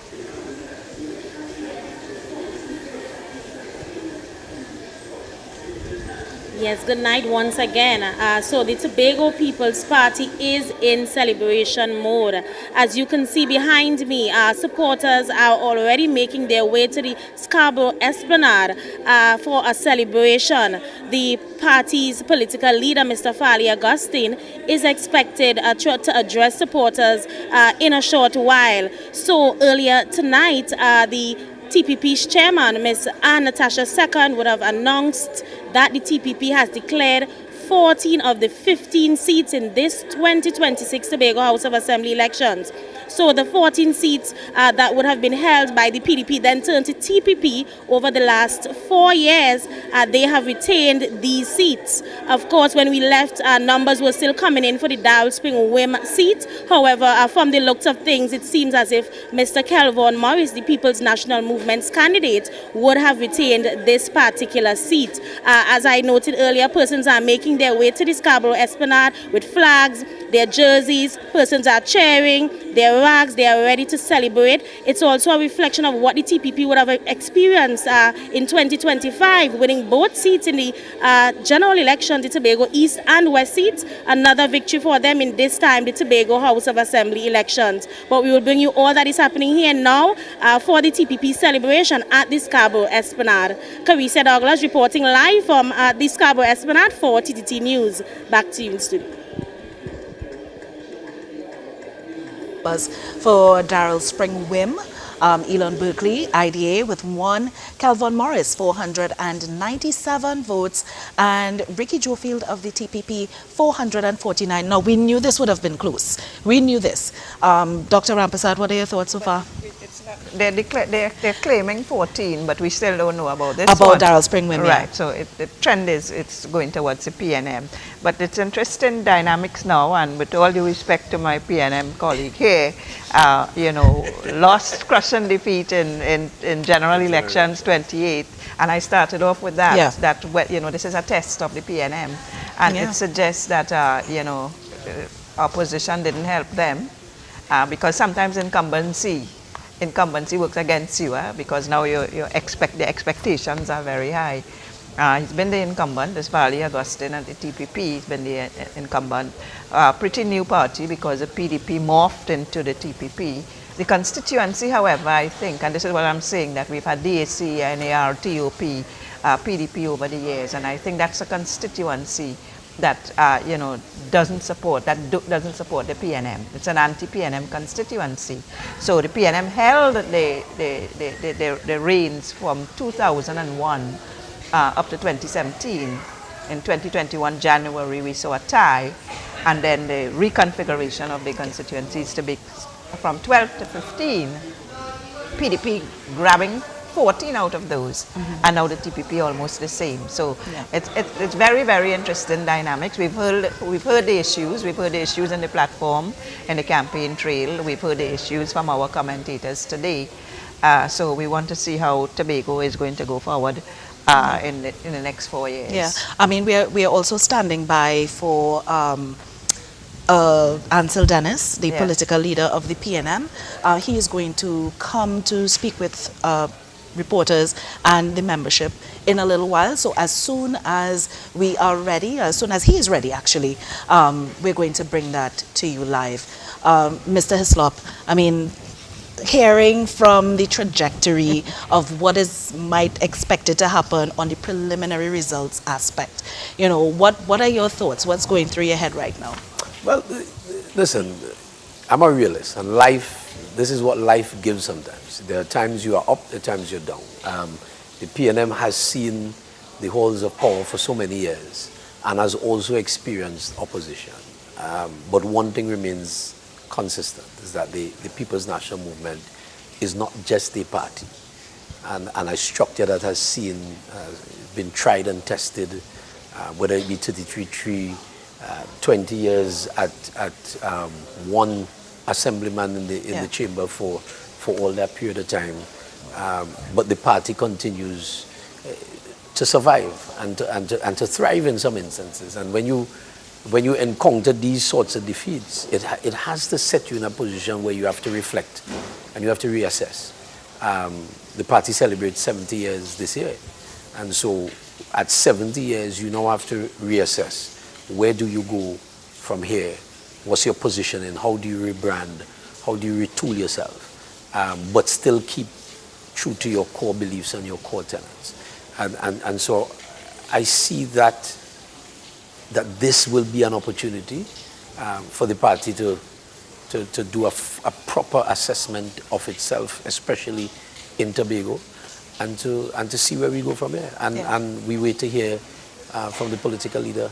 It would actually be interesting to see what the actual voter turnout when the EBC is finished with everything. It's going to be interesting to see what the voter turnout looked like, and if it really held true to last election in 2021, even in comparison to the general election in 2025, and you know how it compares to this year. So we look out for that. Because I think 2021 was 2021 January, it was 51.84%. 2021 December, it was 56.97%. So December was a high voter turnout. 57. Yeah. But that's not so high, you know. We've had instances where it was 66% in the 80s, 70% in 1984. And again, we had 70% in 2013 when the PNM had swept all the seats. And it's been in the 50s more or less, which I don't think is good enough. I don't like low voter turnout. It means that people are not exercising their franchise, their right to vote. So it also suggests probably a high level of disillusionment and disenchantment amongst the electorate. And I think that's something that in a discussion prior to the election, when we were analyzing some of the numbers, we recognized that even from the general elections, there is voter apathy. And it could be that the population is at the place where it's like I was talking to a young lady last night, and she says all politicians lie, and they make promises consistently and they never deliver. Well, they probably feel that elections wouldn't make a difference to their lives. Correct, and that's because that's where you are now. And it's sad. It is really a sad state of affairs when you have, I mean, half your electorate not voting. You know, more. That's I mean, just less than half. And then considering that Mr. Augustine, when we spoke to him after he voted in Speyside today, mentioned that, you know, Tobagonians really tend to come out for TAJ elections because they feel as though, you know, this is where the impact is, as opposed to general elections, you know, so... But that didn't happen. But because from the numbers that we are seeing, the preliminary numbers that we're seeing, there's a possibility that we could still come down between the 51 and 52%. Yeah. Because those numbers, take for instance, we have Signal Hill patients. It's very similar. The numbers are similar. To so we come down between our 51, 52%. December 2021 was one of those anomalies, just like 2013 and so on, where something triggers. Because that's what happens, you know. Something triggers something. And triggers the constituency to come out and because we were at 6-6, and you got the sense in Tobago that the Tobagonian was not happy with the shifting of the boundaries to get 15 seats. And so you got, in December 2021, what you got was a reaction to that. And then the Tobago electorate is its own creature. And the scientists could speak to that. And those who've been in it longer than I, the Tobago electorate is its own creature that is unique to politics in Trinidad and Tobago. And so when you could sort of predict certain things in Trinidad, Tobago is one of those places that one thing could cause an election. So even the wider prediction. So whereas we see in a trend with General and THA here, in 2013 the partnership was in power and the UNC didn't do well. In fact, the PNM swept all in 2013. So you know, it's a very peculiar dynamic. Yeah, because in 2013 there was a trigger. Yeah. In 2013, and there was a trigger because the TOP had one of the largest motorcades that we've seen on the island, and everybody felt that okay, the TOP was going to take it, and then you have it 12-0. There was a trigger, and I'm sure we are wrong long enough to know what the trigger was. There was a day in Trinidad by Balize was called Tobago Day, and he will tell you how many Tobagonians they brought up. From Trinidad, that lived in Trinidad, and they brought them up here by the plane load and the boat load. Were they registered to vote? Well, they are in the system because I want to make the point, and that's why I went to that, because there needs to be a very deep scrubbing of the electoralists. EBC is not doing a very good job in and for the general elections too. No, the electoralist period. Yes, because we are seeing more than 1 million, on the list, and then we just have a population of 1.3. There are a lot of ghost voters that people still on the list, and so the 52,000 electors in Tobago, and that will screw our voter turnout, is something that we have to play with. But we have been running some scenarios in terms of predicting the voter turnout and see what is required. So for instance, we would have run different simulations. This afternoon I ran a simulation where we say, okay, a voter turnout of 55%. And what you need, 50 plus 1. What count you need to win, because it's first past the poll. So we did all those scenarios. And from the canvas, and then you marry that against your canvassing data and see where you are in the count. So we knew, because we don't do guesswork.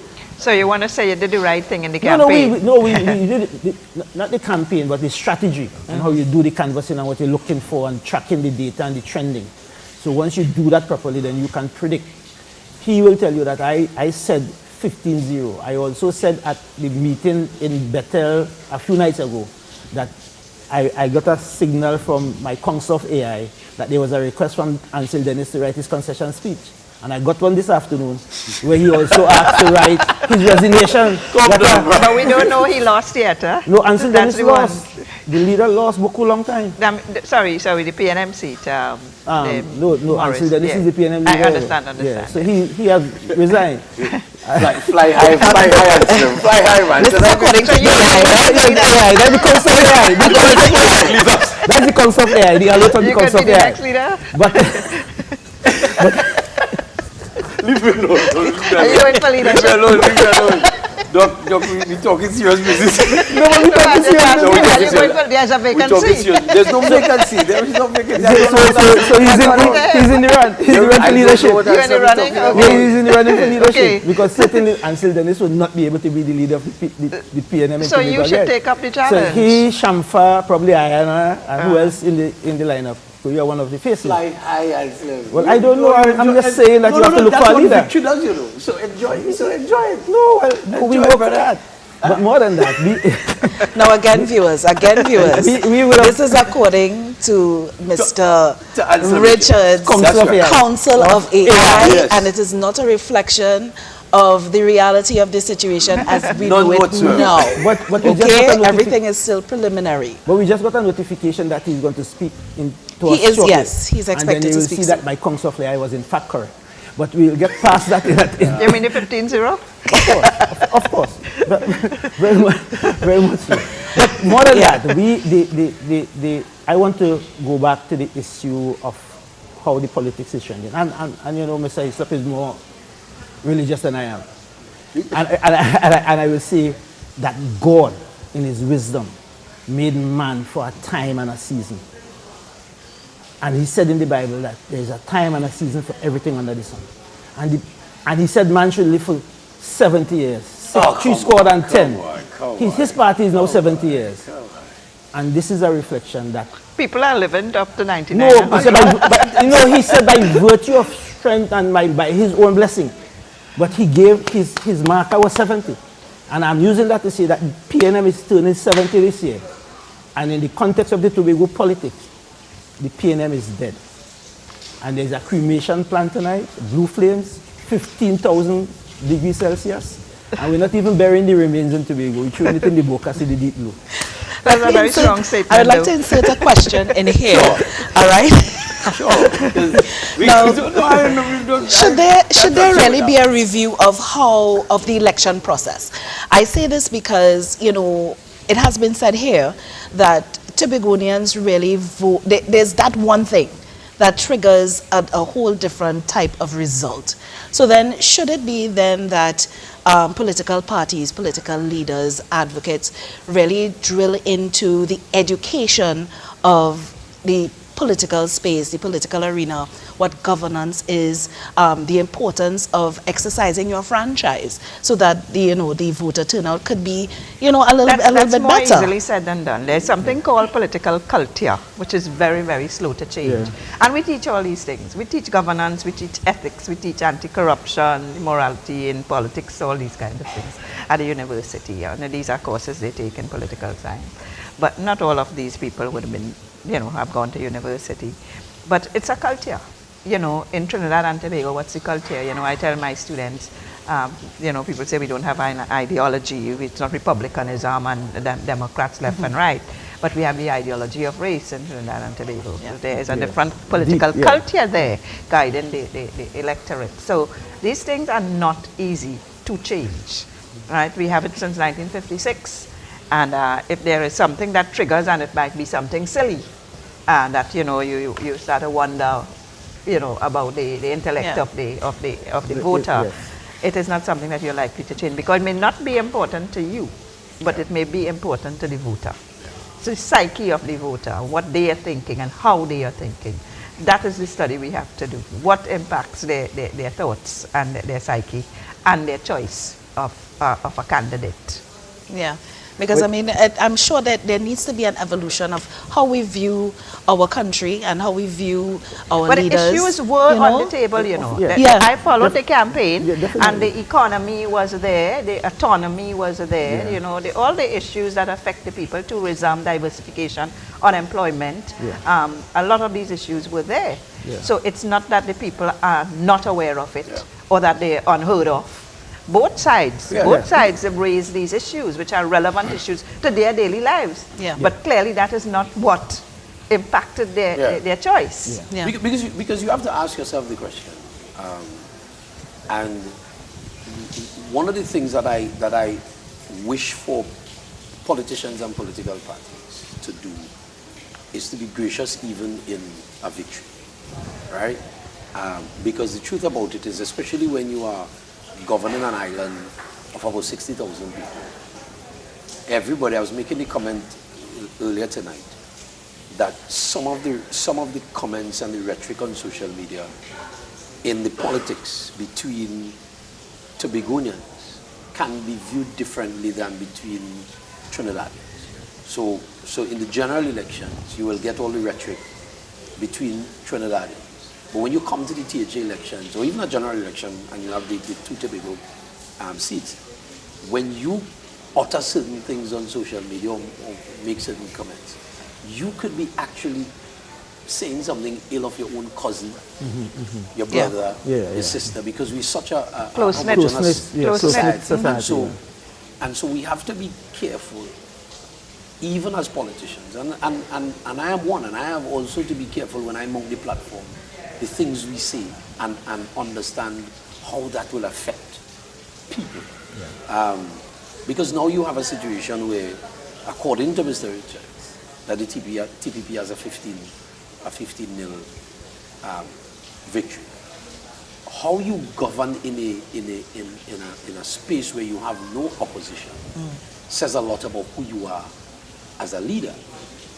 Because you have to consider maybe the 20,000 10,000, 11,000 people who did not vote for you.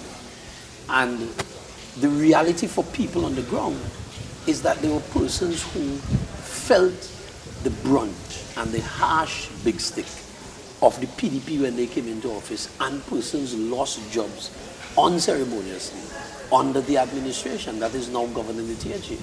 And this is not just me saying this or the PNM saying this, but the courts also bore that out. And so how do you govern now that you have no opposition, quote unquote opposition, because the THA doesn't have really an opposition. How do you govern now when you don't have an individual or individuals in there to ask you questions and to keep you to account? And that it takes a level of maturity, because you're at the stage now where the winner takes all in the Westminster system. So you could do what you want. And so we have to be very mindful of that in the politics. And I think I was saying it at the break. What I would like from this administration is to really govern under the theme that they use for the election. They use that theme that says Tobago is we. But what we got for the last 4 years wasn't really that. And you had too much of the patrimony that should have stayed in Tobago, going out of Tobago.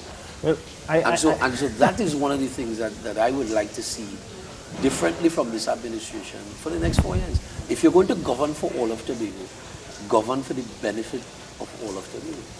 I could say without fear of contradiction, I don't know, and probably I wouldn't even challenge my friend to present the data, right? This administration that I am part of for the last 4 years have governed this island probably as the fairest government ever. I can tell you that there are I work in the Division of Finance, and there are political employees, even the person who served at the executive level, she was not removed. There was a situation where an ex-politician was living in a government quarters and public servant wanted to move him out. And when that came to the knowledge of the chief secretary, he stopped it. And that politician is still living in that government quarters. Right? There was a situation where you have to make some adjustment to some units that were established for political reasons. And the administration took a decision and dealt with that. The matter went to the court said, okay, compensate them. But to say that there were mass termination of Tobagonians, that did not happen. The issue of contractors being paid, we inherited a situation where there was massive mismanagement and corruption in the award of contract under the last administration, to the point that the chief secretary commissioned a forensic audit. And I wouldn't want to get into the details of that. We inherited a liability of close to $1 billion when we came in. The last administration borrowed $164 million in bond financing. And before July 2020, it will be 7 years, 2020 to December 2021, they blew out that thing, given out contract. As a matter of fact, in one day, the last administration gave one contractor 25 contracts valued $58+ million. This administration, we have run the school repair program. And I am the chairman of the deputy chair of the company that execute that program. And I can tell you, we spent $57 million in school repairs over the last 3 years. We hired 64 contractors to do the work over that 3 years period. 61 of them was to be work-based contractors. And there were 3 specialized contractors came in to do special electrical work. So when you start talking about patrimony going to Port of Spain, that is a narrative to create that to trigger something for Tobagonians to respond. There are contractors under the last administration that received payment for work that was never done. As a matter of fact, let me say this. The forensic audit proved, when we conducted the forensic audit, $100 and something million that were invoiced for payment by the THA, contractors send in and say that they never did the work. So in that one audit alone, we took off $100+ million off the liability. And I think that corruption issue played. I mean, there is a reason why Mr. Fali Augustin and the TPP was able to pull this again. They had to be doing something right in the last 4 years. It's a massive victory. Yeah, it's a massive victory. Even more than that, when you look at the work we have done in the last 4 years, we understand that the budgetary allocation, okay, we inherited a liability of nearly 600 million owed to contractors. 100 and something was wiped off because of the forensic audit. The contractors say we didn't do the work. We received $200 million for development work. If we have to pay contractors, it will take us nearly 2 years paying all our development money to contractors.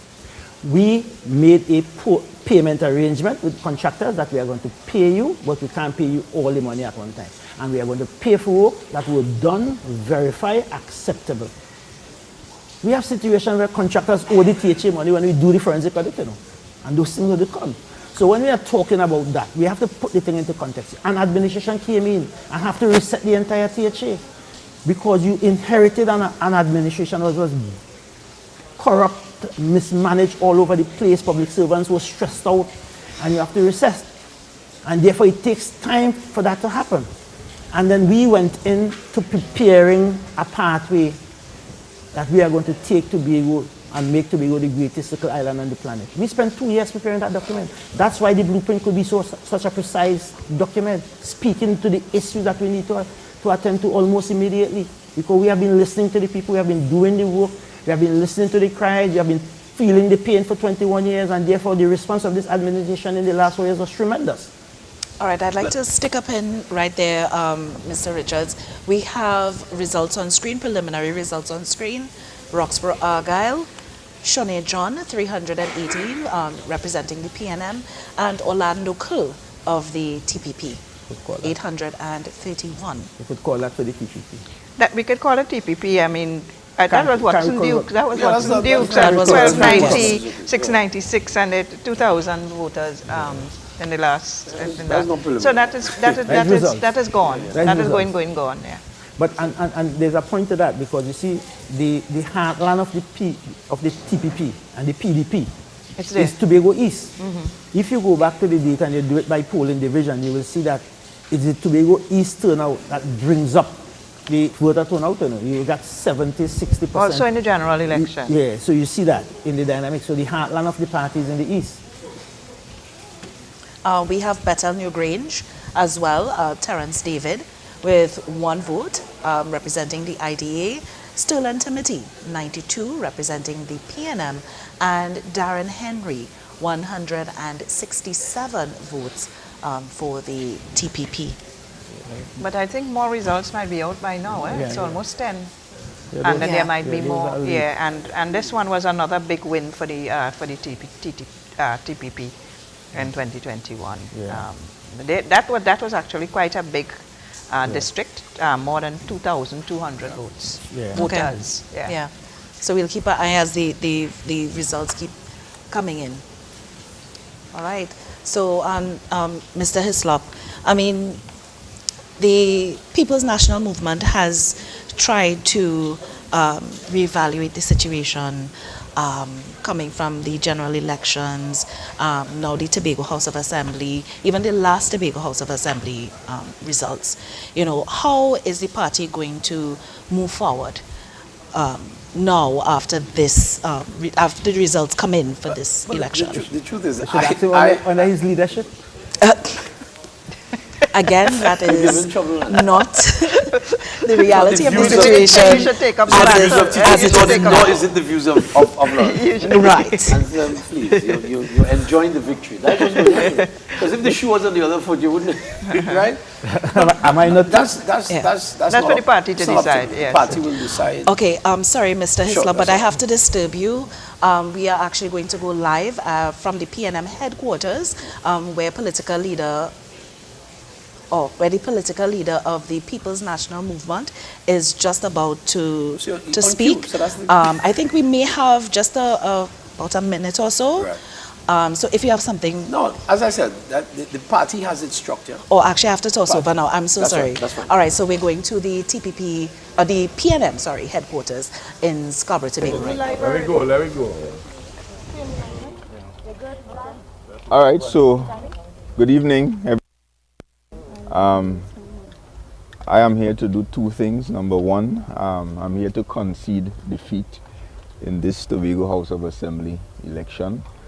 notwithstanding the fact that I think we ran an extremely good race and an extremely good campaign, the people of Tobago have spoken, and such is democracy.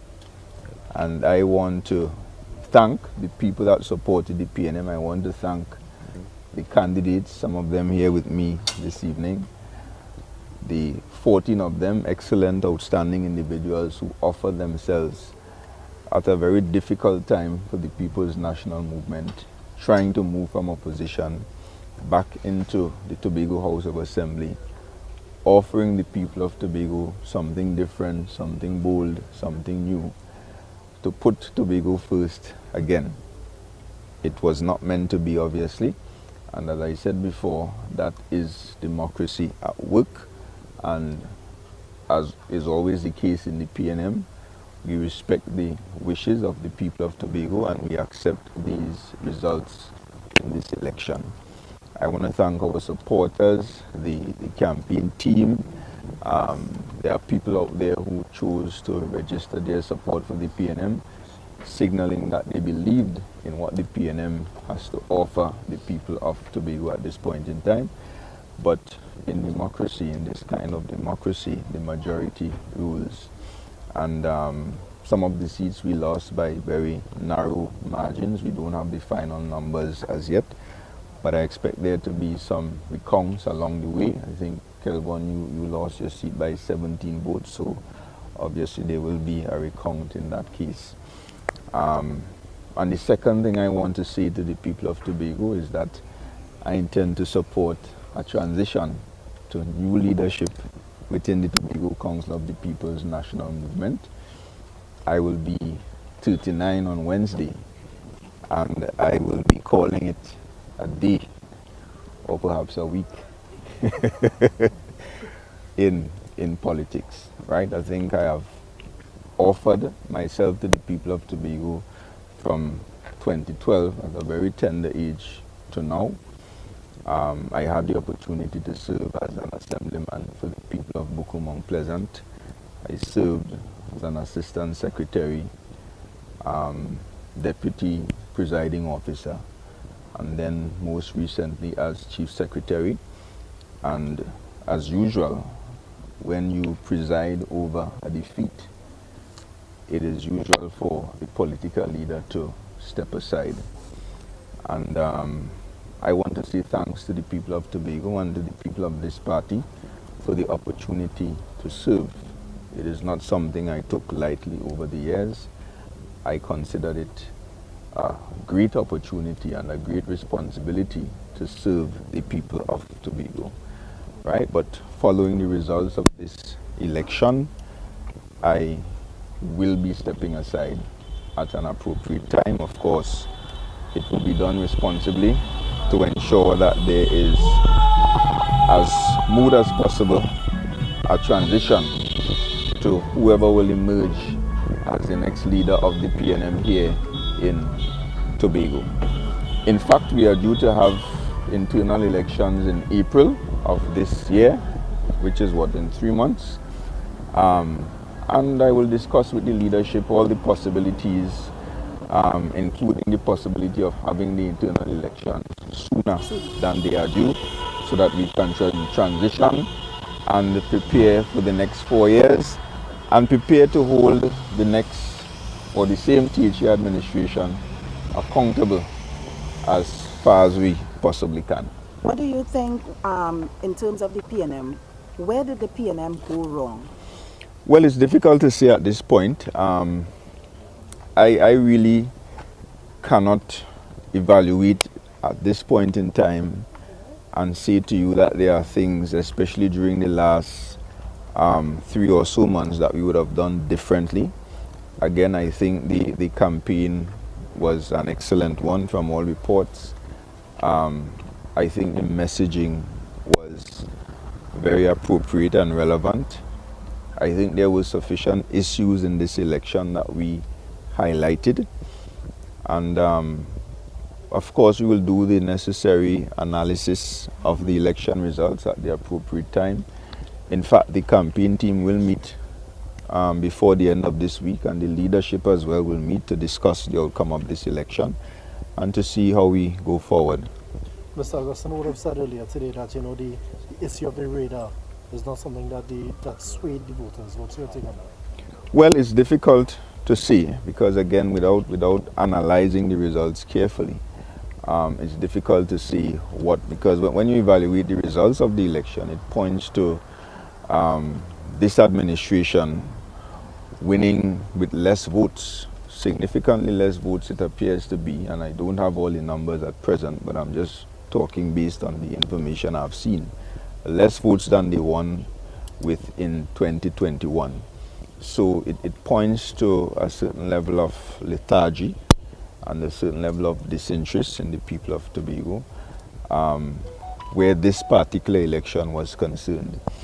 But the radar is an issue, and it will continue to be an issue as long as we continue to have that radar in Tobago. But of course, the results of the election can certainly be taken as an indication that the people of Tobago may have no issue with the radar, among other things that transpired over the last 4 years. The TPP at the Esplanade is claiming that 15-0.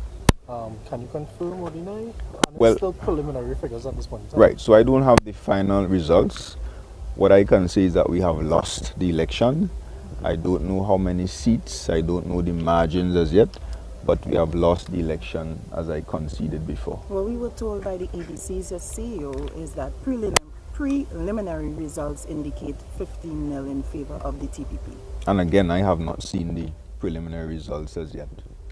People are already saying that it seems as though the PNM is dead in Tobago. Could you respond to that? The PNM will never die. The PNM will never die. You see, anybody who says that does not understand the history of the politics and the history of the PNM. From 1980 to 2001, more times than not, in fact all the time, I think we had just one seat in the Tobago House of Assembly. We rose to taking responsibility for the Tobago House of Assembly for 21 years. And anybody who says that the PNM is dead does not understand the political history of the PNM and of this island and this country by extension. So the PNM is not dead. We are certainly defeated tonight, and we are not sore losers.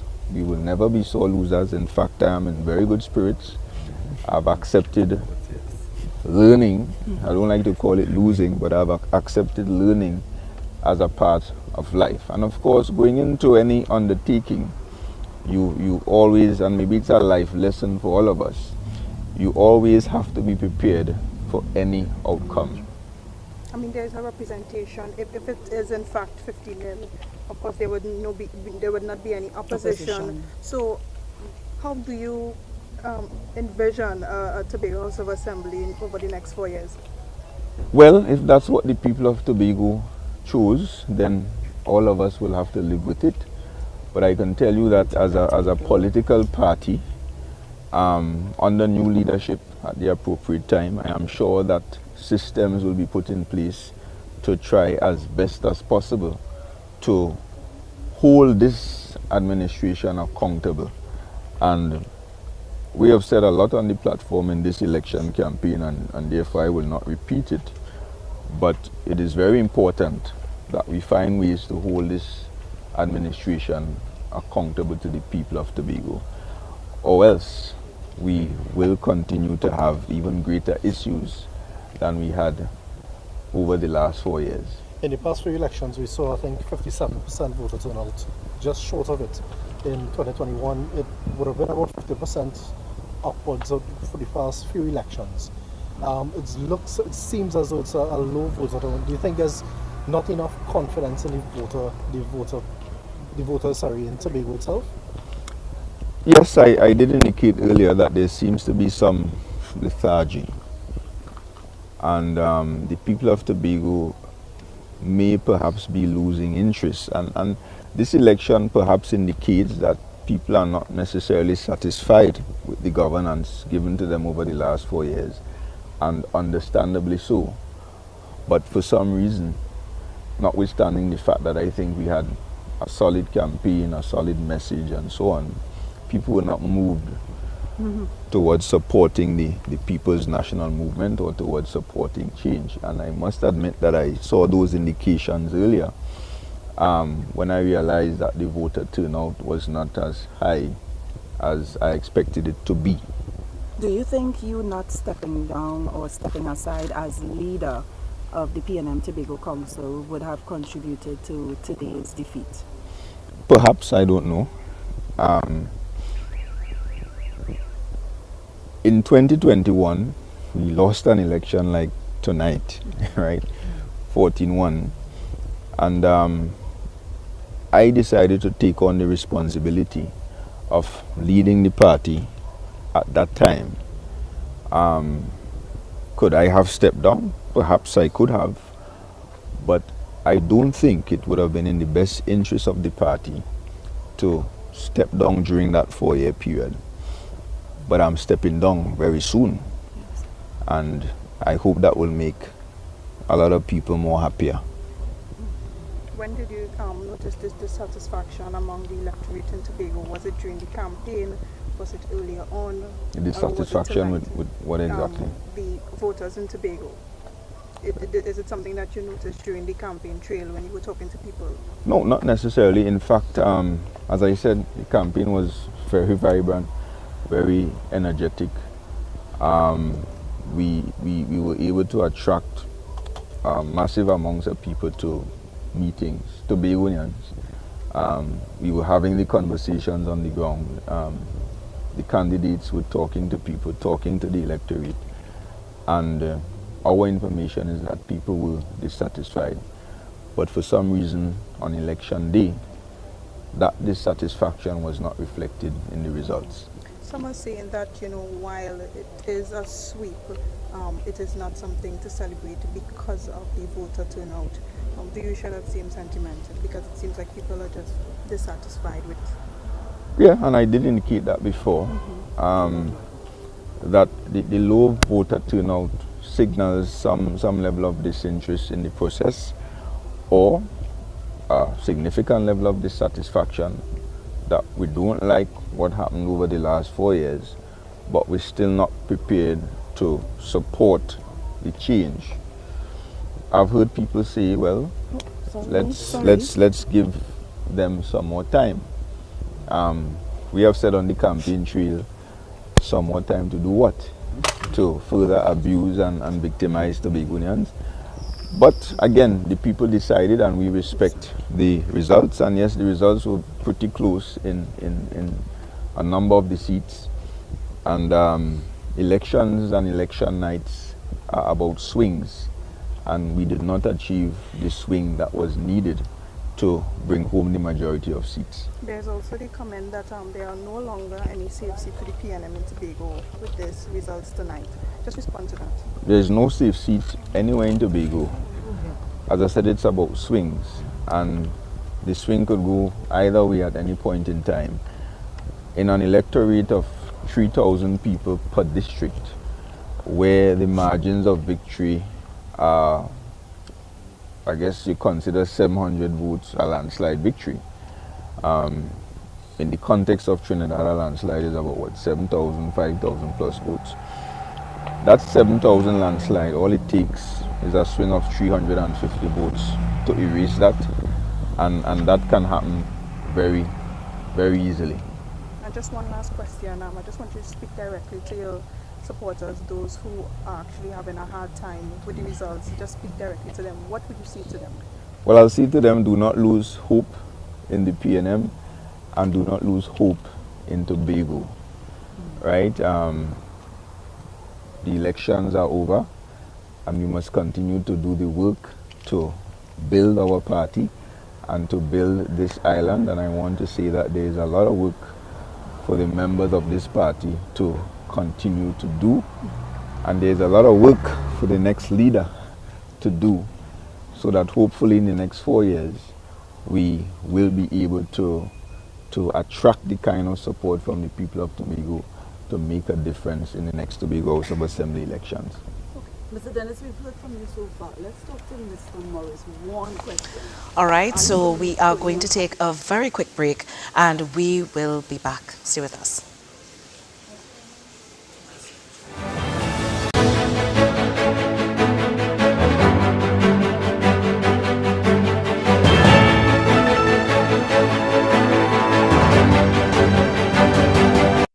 Your news, anytime, anywhere. TTT News brings you the facts that matter most, on air and online. TTT News, nightly at 7.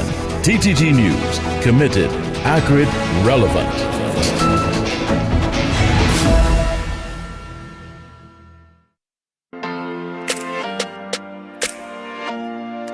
One point that we could bring there, or that at least from my point of view, you were never really given an ultimatum. So we never spoke about this should take you 2 months, 1 day, 5 days, 6 days, because of the magnitude of what was being asked of you. And that brings me to a very important point when you are setting timelines or ultimatums or roadmaps to get that behavior change. It's, first of all, does your spouse have the willingness to accede to those changes? And I think for you, for what I saw a genuine effort. It wasn't, it wasn't a straight graph that, okay, one day like this and then progressively, smoothly, it was a smooth graph, no dips, no change, no. There were ups and downs in getting there, but there was a willingness. And I think willingness and intent and being on the same page and being motivated to change is a big factor as to how much grace you give someone versus, okay, what timeline should I give someone who doesn't want to change and the behavior is very destructive. The Marriage Confessional, only on TTT.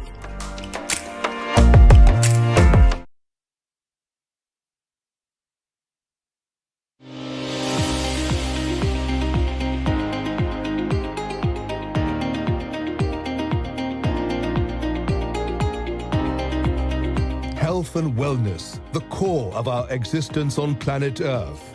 Let us hear the voices of our very own citizens, our local and regional medical community, scientists and climatologists.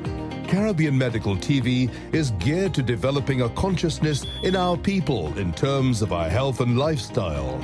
Knowledge is a very powerful tool, and we must empower ourselves with the information to protect against chronic and other related diseases.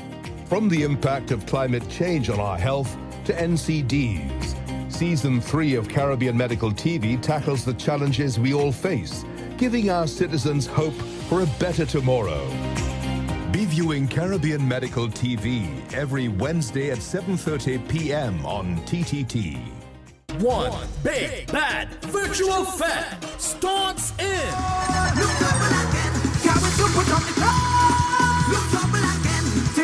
Coming home, look trouble again. When my friends are on the road, how can you say? Anywhere I bottle up, anywhere that have a truck, anywhere that have a car, anywhere that have a somebody say soca, give me life. Somebody say soca, we been playing soca, we ain't even know about anything but soca. Every morning begins with a story.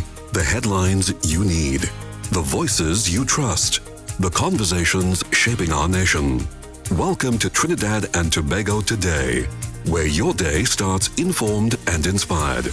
News that matters to you, conversations that spark new ideas, stories that move Trinidad and Tobago forward. Tune in weekdays, Monday to Friday at 6 a.m. or join the conversation on any smart device at TNT Today Show. Trinidad and Tobago Today. Start here, exclusively on TTT.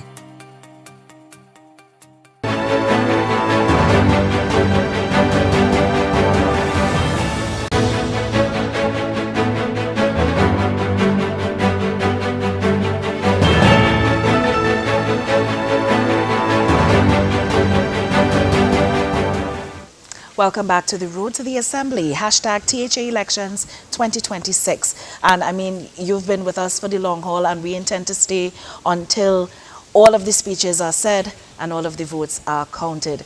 And so we are seeing here, the map looks very blue, our esteemed panelists. So it is safe to say that the preliminary results have indicated that the Tobago People's Party has indeed had the clean sweep, 15-0.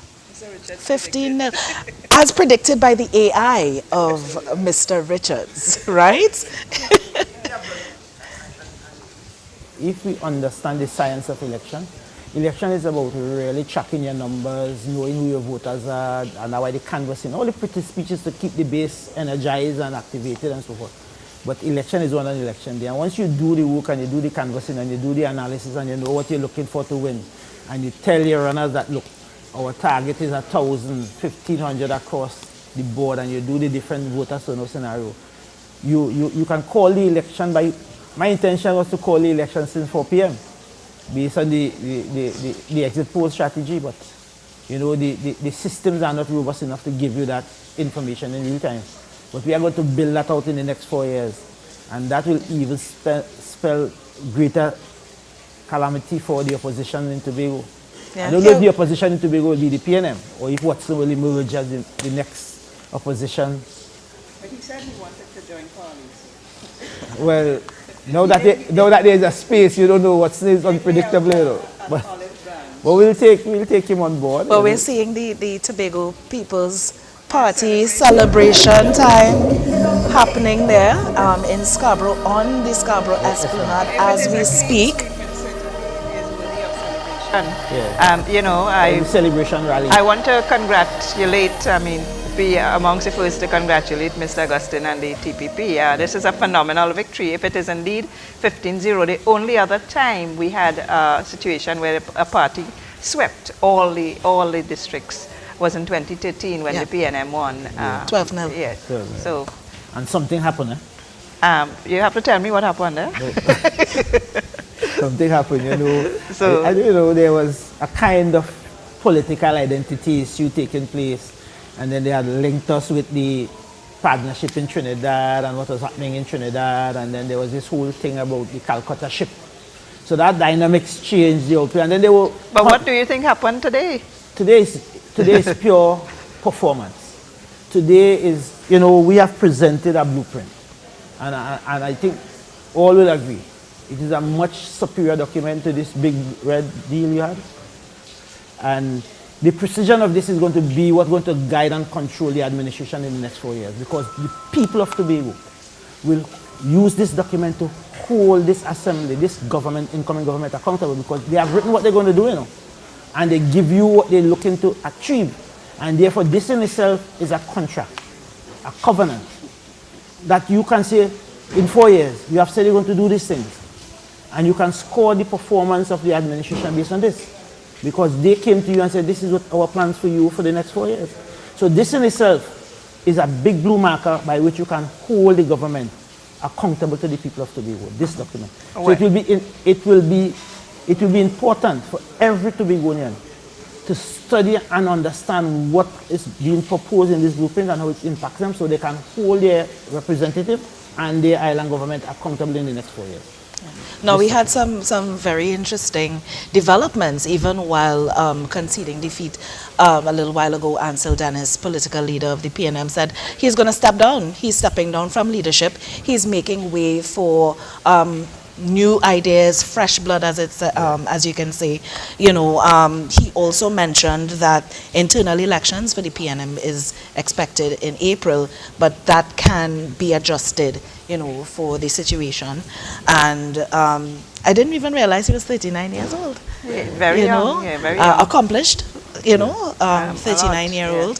And they also mentioned that the Darrell Spring Whim seat was lost by 17, so therefore we can see recounts as well, you know, coming from. Another one remember by in 2021 was 3 votes, you know. Yeah. So 17 is a big, in Tobago, you can't come over 17. And the recounts didn't change anything in 21 either. Yeah. So, 17 is not true. Going on the history, it may be accurate. But he seemed very disappointed, as expected. I mean, it was a bruising campaign, as described by Mr. Augustine himself. And, you know, when you put out all that effort and time and labor in campaigning, whoever you are, you know, you would feel it. So he's very emotional. I think he should not have said as much as he said tonight in his defeat speech, concession speech, because of the fact that, you know, it's highly emotional coming out of this with this result.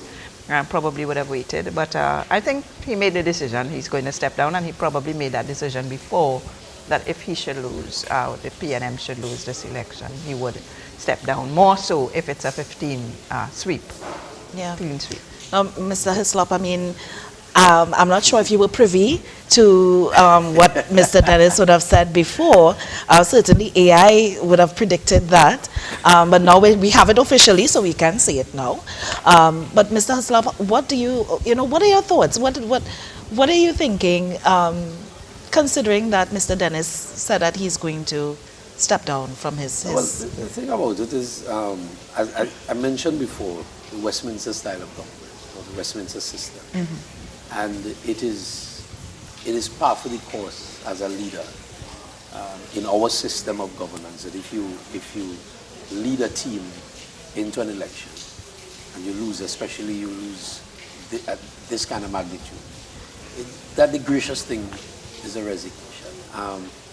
I want to say here that I want to thank Mr. Dennis for stepping into the breach on that after we lost 14-1 December 2021 and leading the party.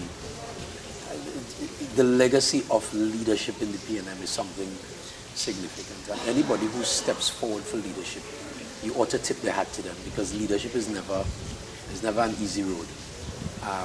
It is often said that he who wears the crown, or heavy is the head, that wears the crown, because and leadership is a lonely place, and so that's a casualty of the war, and the casualty is your leader is usually the one who obviously will take the full brunt of a result, of a loss. On the flip side, if the PNM was successful, we would have been singing his praises, and that's just how the cookie crumbles, as they say. But as I said before, as I said earlier, what is required now of this administration is to truly do what they say they will do. Mr. Richard spoke to the blueprint. The PDP in 2021 had mandates that they were given by the people. The then candidate for Chief Secretary, Fali Augustine, signed a contract in front of the people of Tobago then. And when you go through that mandate, then a lot of the things that were promised in the mandate in 2021 were not fulfilled. And so we are hoping that, and this is for the benefit of every Tobagonian and Tobago by extension, that whatever you say you are going to deliver, you deliver to the people and for the people. But the administration now has a track record, because in 2021 they were fresh out the blocks, and they brought maybe a new fire and a new vigor. They now have a track record that they can be judged by. The people of Tobago judged the two entities, and as the political leaders said, and as we all accept in the politics, that this is democracy. And so the people have resoundingly voted in favor of the TPP. And I also want to take the opportunity to congratulate the returning Chief Secretary and his team and his party. And I hope that they do right by Tobago. And Mr. Anselm spoke about all the things that they met. That's the thing with governance, because in 2001, PNM met a mountain of debt left by the previous administration. And you had to navigate through that, and that's governance.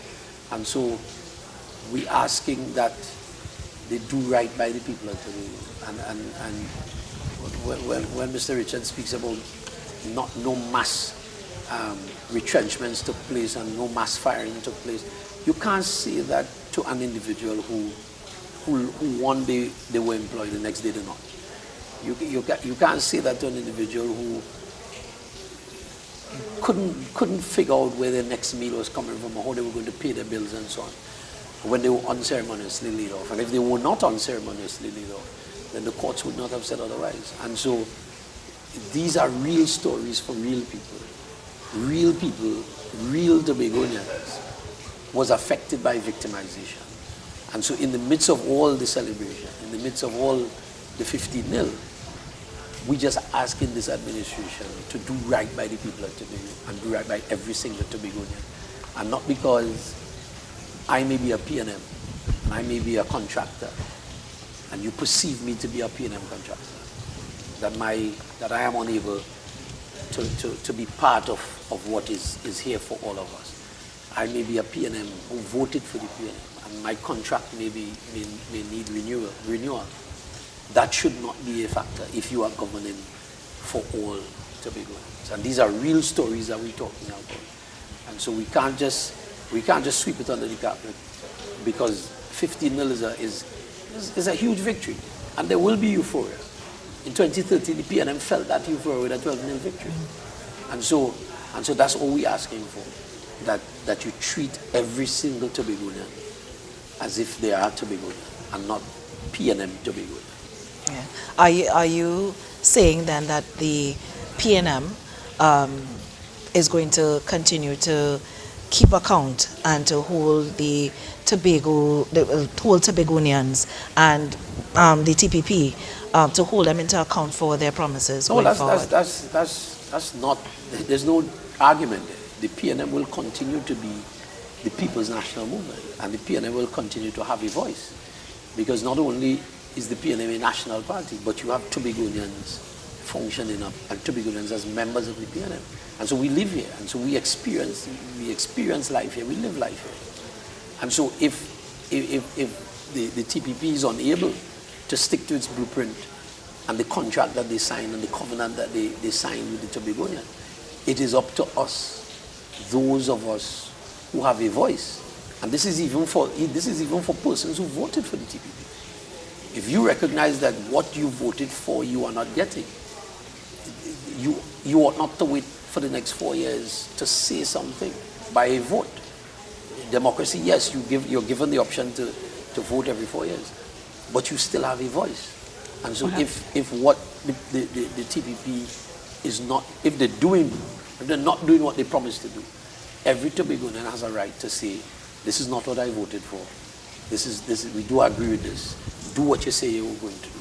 And that is what true democracy is, that we allow people for their voices to be heard.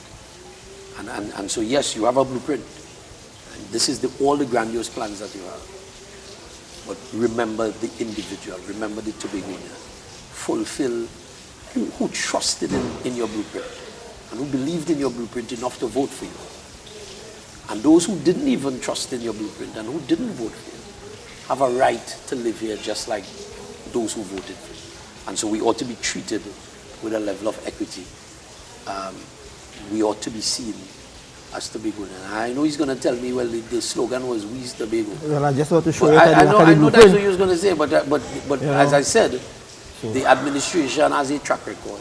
Well, how will this going to work out in the assembly without an opposition if it's 15-0? Well, it worked out. It happened in 2013. Yeah, but you know, and that's why I made the point that the monitoring and monitoring and evaluation and tracking of the government policy has to be between the. So you are saying the same thing he's asking for, actually. So I'm saying, because what we are going to do, and we have the blueprint online, we have already designed an AI portal. So if the person could just go into the AI portal and ask the blueprint, what are the proposals for education in Tobago? And that portal will pull it from the blueprint and tell you what they propose to do and what are the targets and all of that. That is the level of transparency that this administration is building. Accountability. But we were promised accountability. That. No, we are doing that prior. So we are we doing promised it. That prior.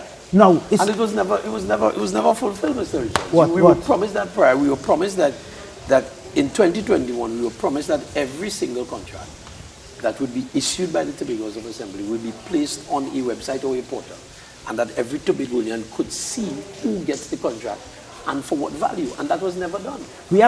So we had situations where contracts were given in the dark of night, and you woke up a morning and you Contracts had were given in the dark of night. Yeah, and you had a resident complaining that his land was being bulldozed and nobody knew the contract was taking place. No, the contract wasn't given in the dark of night. We have never given 25 contracts in one day. Okay. In the history, that is unheard of.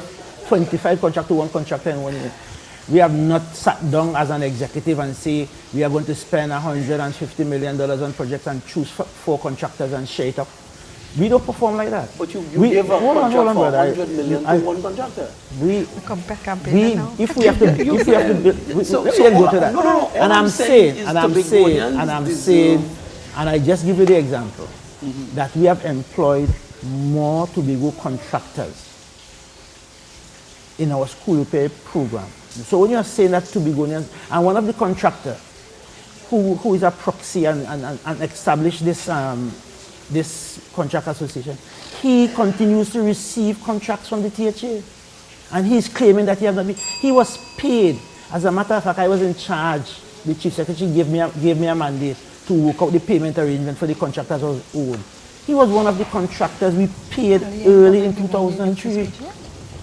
For works that he did. For works that were verified. Right, for works that so he when did. Don't make it out as don't make it out as if it is. No, you are not to make it out as if it is. When you come to this place, to the contractor. when you come to this place and trying to convey the notion that this assembly has not been supported. As a matter of fact, this assembly have set up a loan guarantee program to make monies available to our business people, including contractors, so that they can go to the bank and get refinancing to grow and expand their business. One of the problems we are having in Tobago with contractors, they cannot compete on par. Why should they have? Hold on. This is a republic and we have a procurement law. We have a procurement legislation. You cannot hold a man's hand and give him a contract. He has to tender, if it's an open tender, he has to tender, the bids have to be evaluated and so forth. And there's a standstill period. If he thinks he wins the contract, there's a standstill period of 10 days before the contract is awarded. He can go to the OPR, file his complaint, so there's a legal framework for the issuing of contract. This is not the days when the last administration could have sit and give one contractor 25 contracts in one day. That era is past. The legislation, and no, that is serious. This, when you were in the parliament, this is serious business now. And we have been observing the requirements of the legislation. If we have a contract, you have to tender, we do the evaluation, and politicians do get involved in that process. It's the administrators and the public servants. So the framework is there. But this administration is about transparency and accountability. Right? And it is not afraid to put its work out there for it to be scrutinized and for it to be held accountable. So I don't think there is any fear in what this administration is about to do. This blueprint is about Tobago. It's about Tobagonian. It's about creating sustainable employment. It's about moving Tobago towards that vision or that destination of becoming the greatest circle island on the planet. It wouldn't happen in 4 years. We have charted a pathway for 20 years, 2025 to 2045. And we have broken it up into 5 4-year cycles. This is the first installment.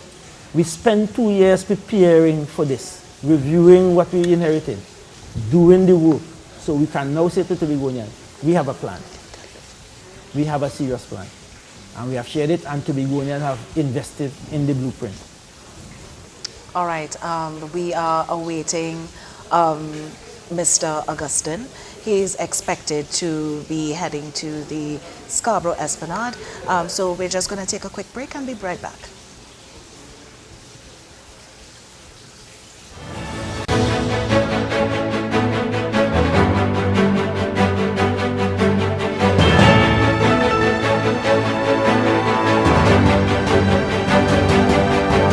Your news, anytime, anywhere. TTT News brings you the facts that matter most, on air and online. TTT News, nightly at 7. TTT News, committed, accurate, relevant.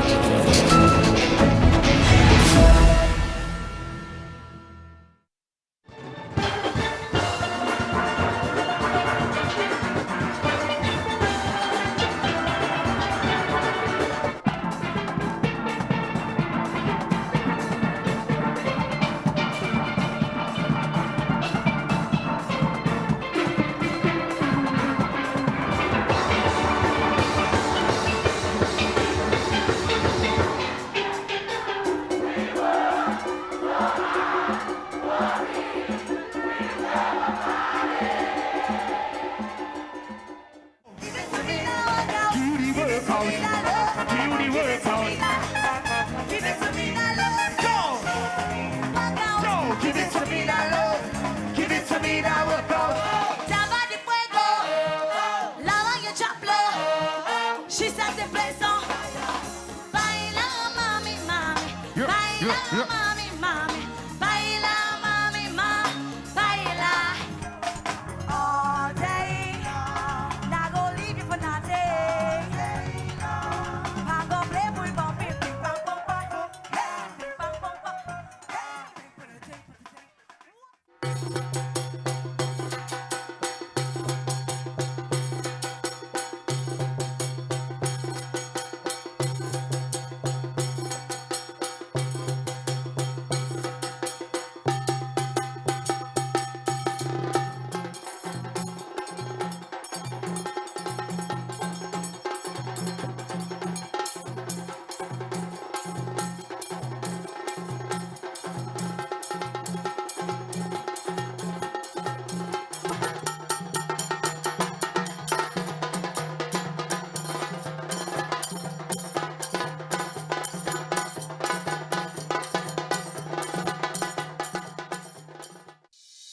Tune in Saturdays for CZIT's National Secondary Schools Climate Quiz. Brought to you by Fruta. Every morning begins with a story, the headlines you need, the voices you trust, the conversations shaping our nation. Welcome to Trinidad and Tobago Today, where your day starts informed and inspired. News that matters to you, conversations that spark new ideas, stories that move Trinidad and Tobago forward. Tune in weekdays, Monday to Friday at 6 a.m. or join the conversation on any smart device at TNT Today Show. Trinidad and Tobago Today. Start here, exclusively on TTT. Tell them pass it on. Ice. The place along my night. Watch out the man wants to love tonight. So he goes in trouble. Start the trouble. Give it, give me the wine that I want long timer. Love it, I see. Get off the globe. Start the trouble. Celebrate bon. To the rhythm, to the rhythm. Up. Up. Up.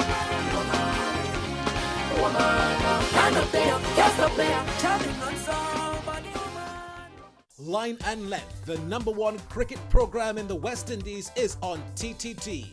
Line and Length brings you up-to-date interviews, analysis, and highlights on the game in the region and internationally. Line and Length in association with Massey United Insurance on TTT.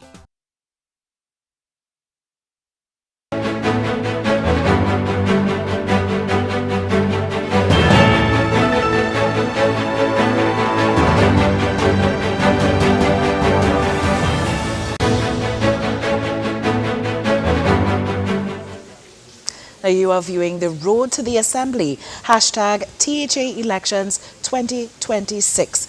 All right, so I mean, we have said that the TPP has made a clean sweep, all 15 districts, you know, and with, of course, with some recounts in the mix.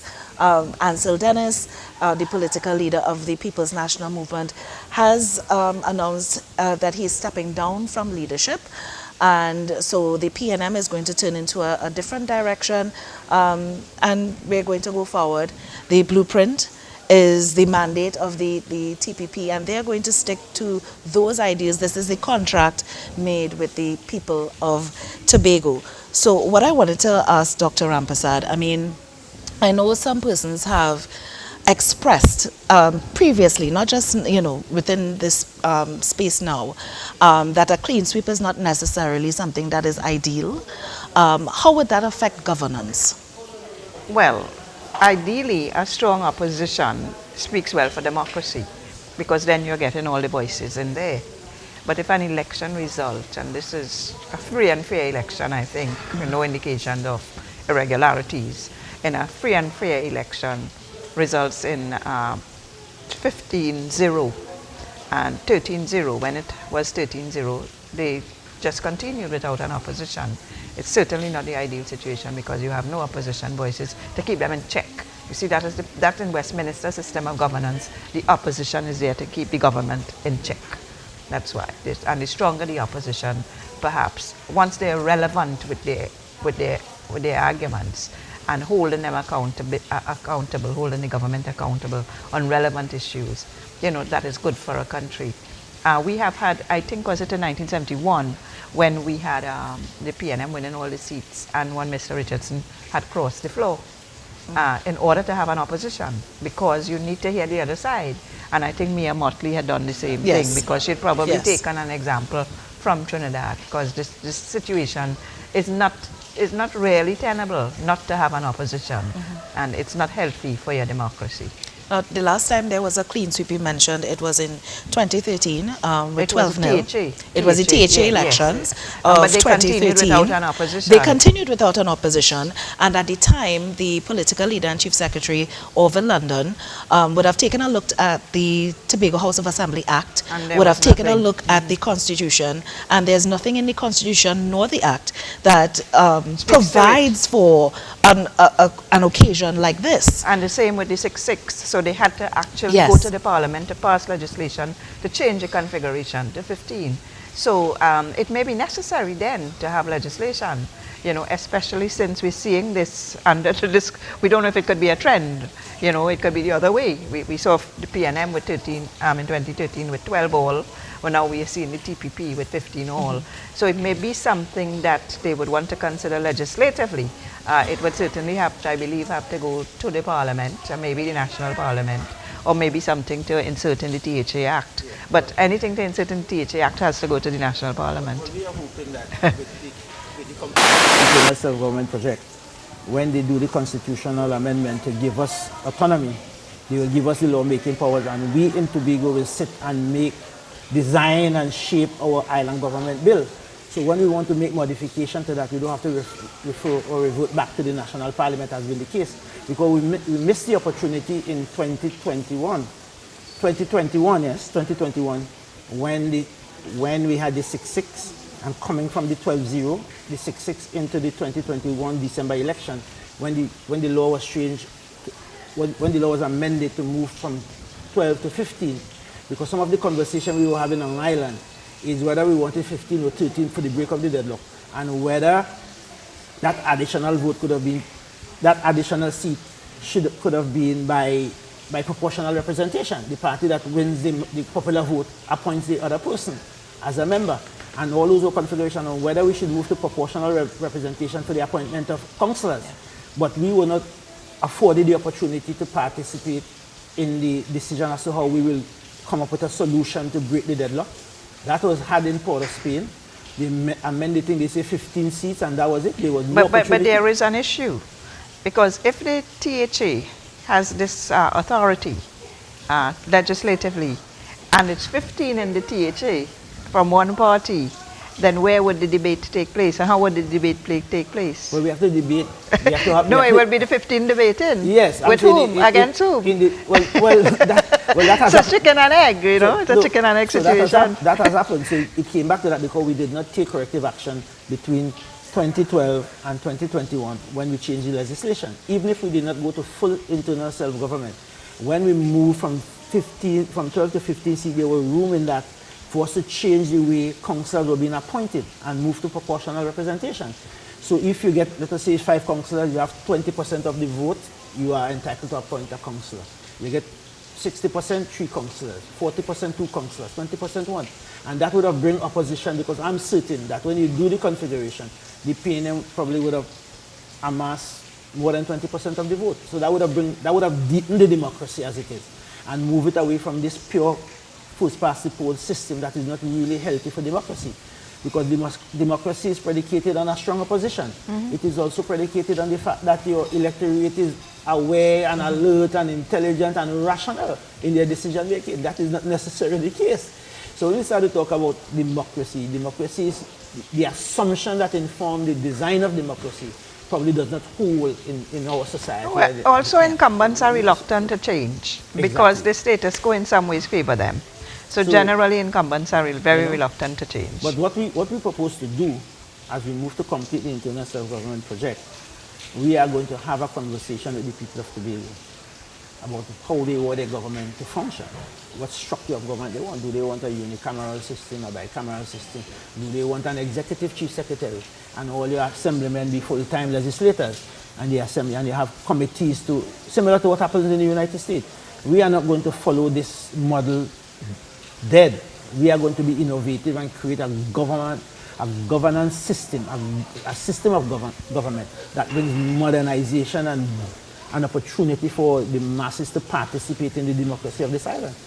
So we have a big plan as to how we want to build out this island, because being the greatest little island on the planet would not be in keeping with what happens in terms of our governance structure as it is now.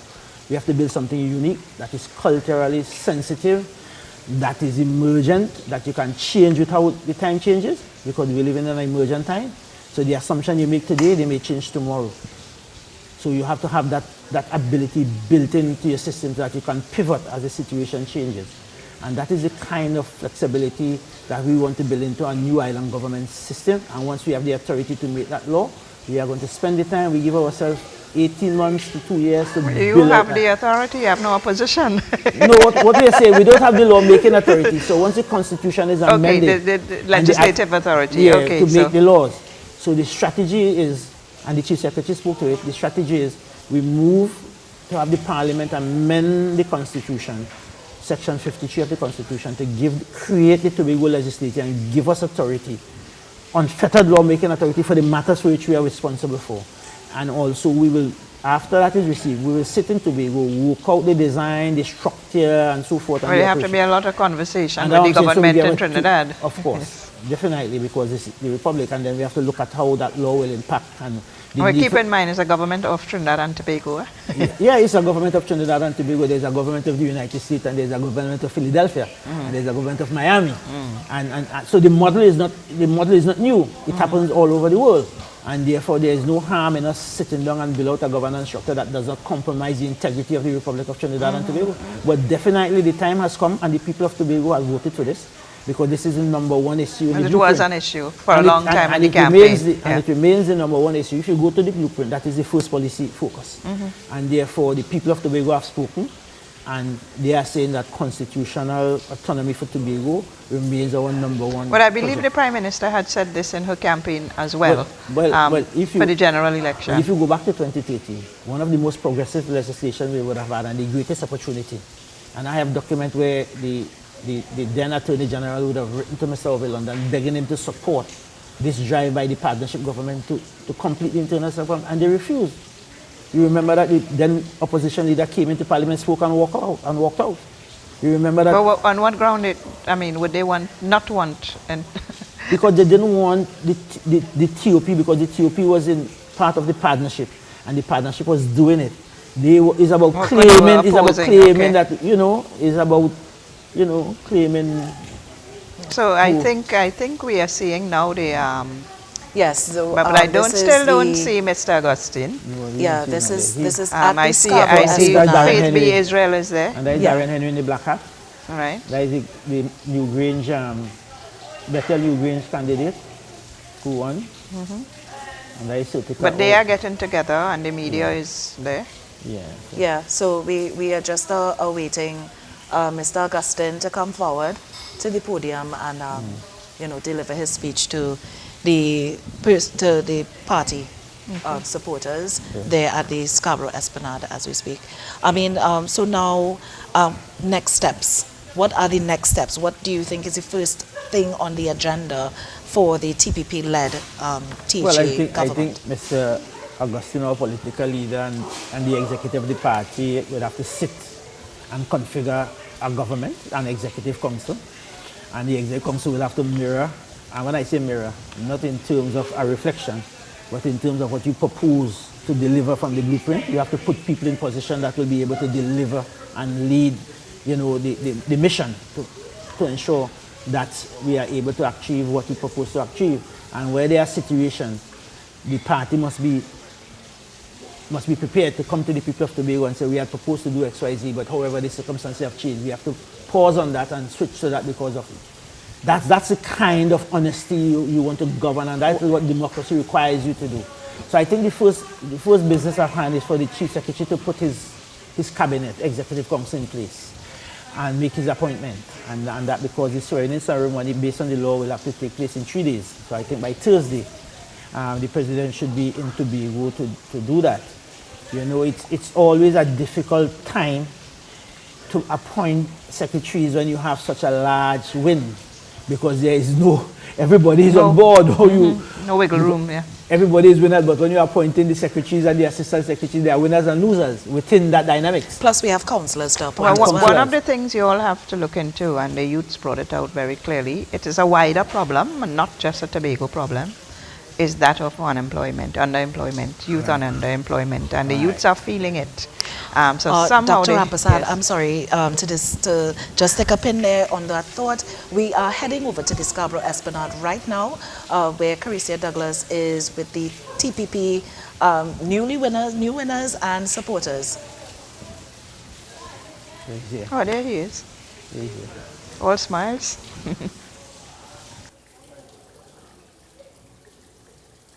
All right, so we've seen there that,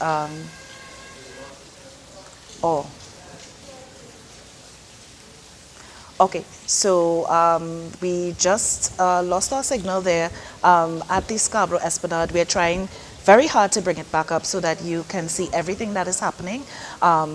However, we are going to record Mr. Augustine's speech, so you can view that on TTT Live online, and of course you're going to get it within our newscast starting from 6 a.m. Tomorrow. All right, so Dr. Rampasad. Yeah, so I was talking about youth underemployment in particular, and like I said, this is part of a wider problem. I do think that our youths are now highly educated, and that could be part of the dynamic that I don't want to say it's a problem, because never a problem to have an educated citizenry, but you know, to find jobs for all of them, many of them now with master's degrees, and we are looking at the university as well, because we are producing them, we are training them, so it is something that the country has to consider on the whole, but the THA campaigned on it. Yeah. You know, the THA campaigned on it. It was one of the issues that surfaced in the campaign, the issue of unemployment and underemployment, and something that you all will have to look into. Yeah. Well, job creation and sustainable and meaningful job creation is a big policy focus for this administration. As a matter of fact, we propose to create over 8,000 jobs. High-paying jobs for our graduates there's a special program, because one of the things. And when you are educating your people and they are not coming back to work. Oh, Mr. Richards, 1 second. We're just heading right back to the Scarborough Esplanade. Important election for the people of Tobago. This year we celebrated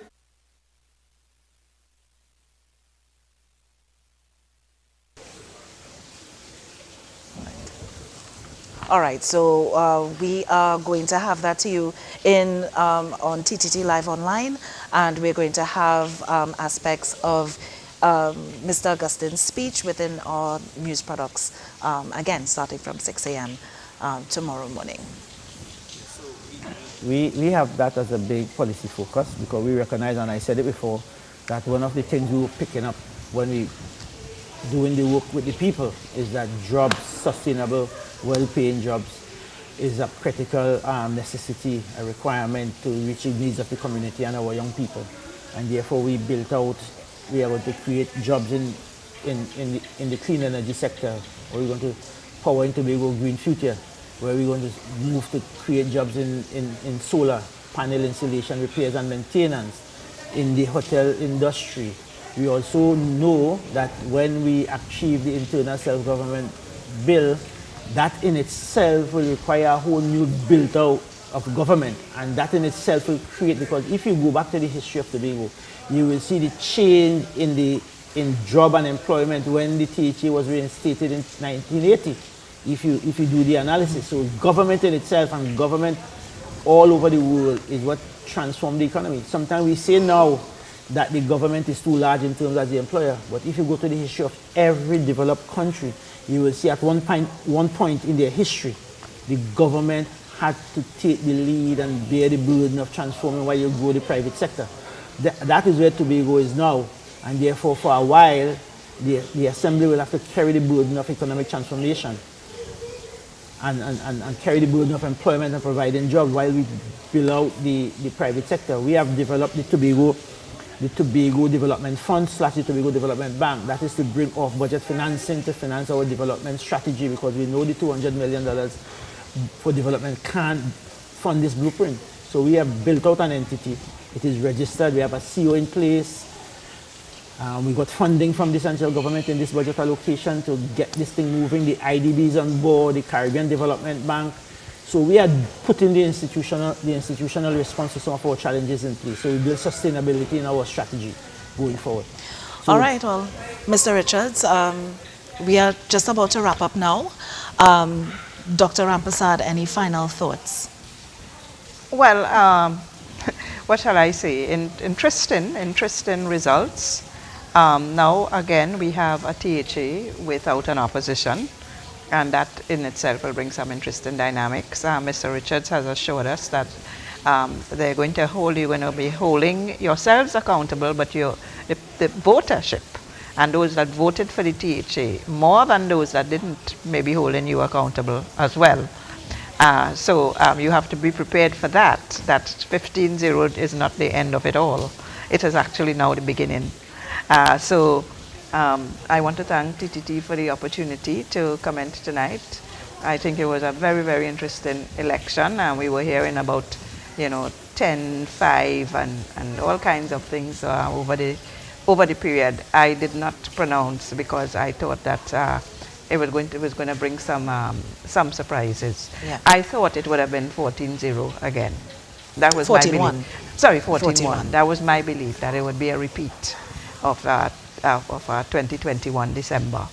But we see that the TPP did even better than that. So let me congratulate you, Mr. Richards, and your party again, and Mr. Farley Augustine, for a fantastic performance. Yeah. All right. And we've come to the end of the road to the Assembly. #THA Elections 2026. I just want to say thank you to our panelists, all of our panelists, Dr. Rampersad especially for sticking with us throughout the entire program, Mr. Richards, Mr. Hislop, Mr. Williams, our youth advocates, the political leader of the UTP, and Dr. Soyafat Angus of the IDA, all for joining us and giving their perspective and really bringing a nice richness to this conversation today. So thank you to the viewers, and thank you to Cocoa Reef Resort and Spa for hosting us for this edition of Road to the Assembly THA Elections 2026. Thank you for sticking with us, and good night. And I say Tobago is we. Tobago is we. Tobago is TPP.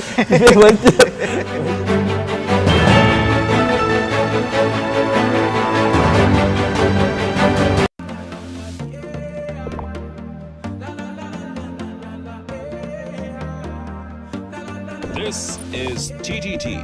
Live for local.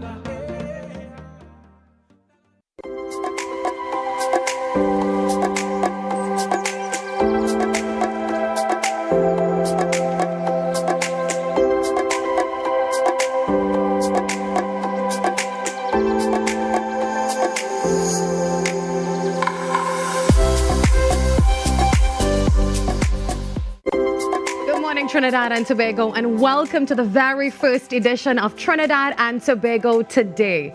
I'm truly honored to be here with you. Today isn't just the launch of a show. It is the result of weeks of vision, planning,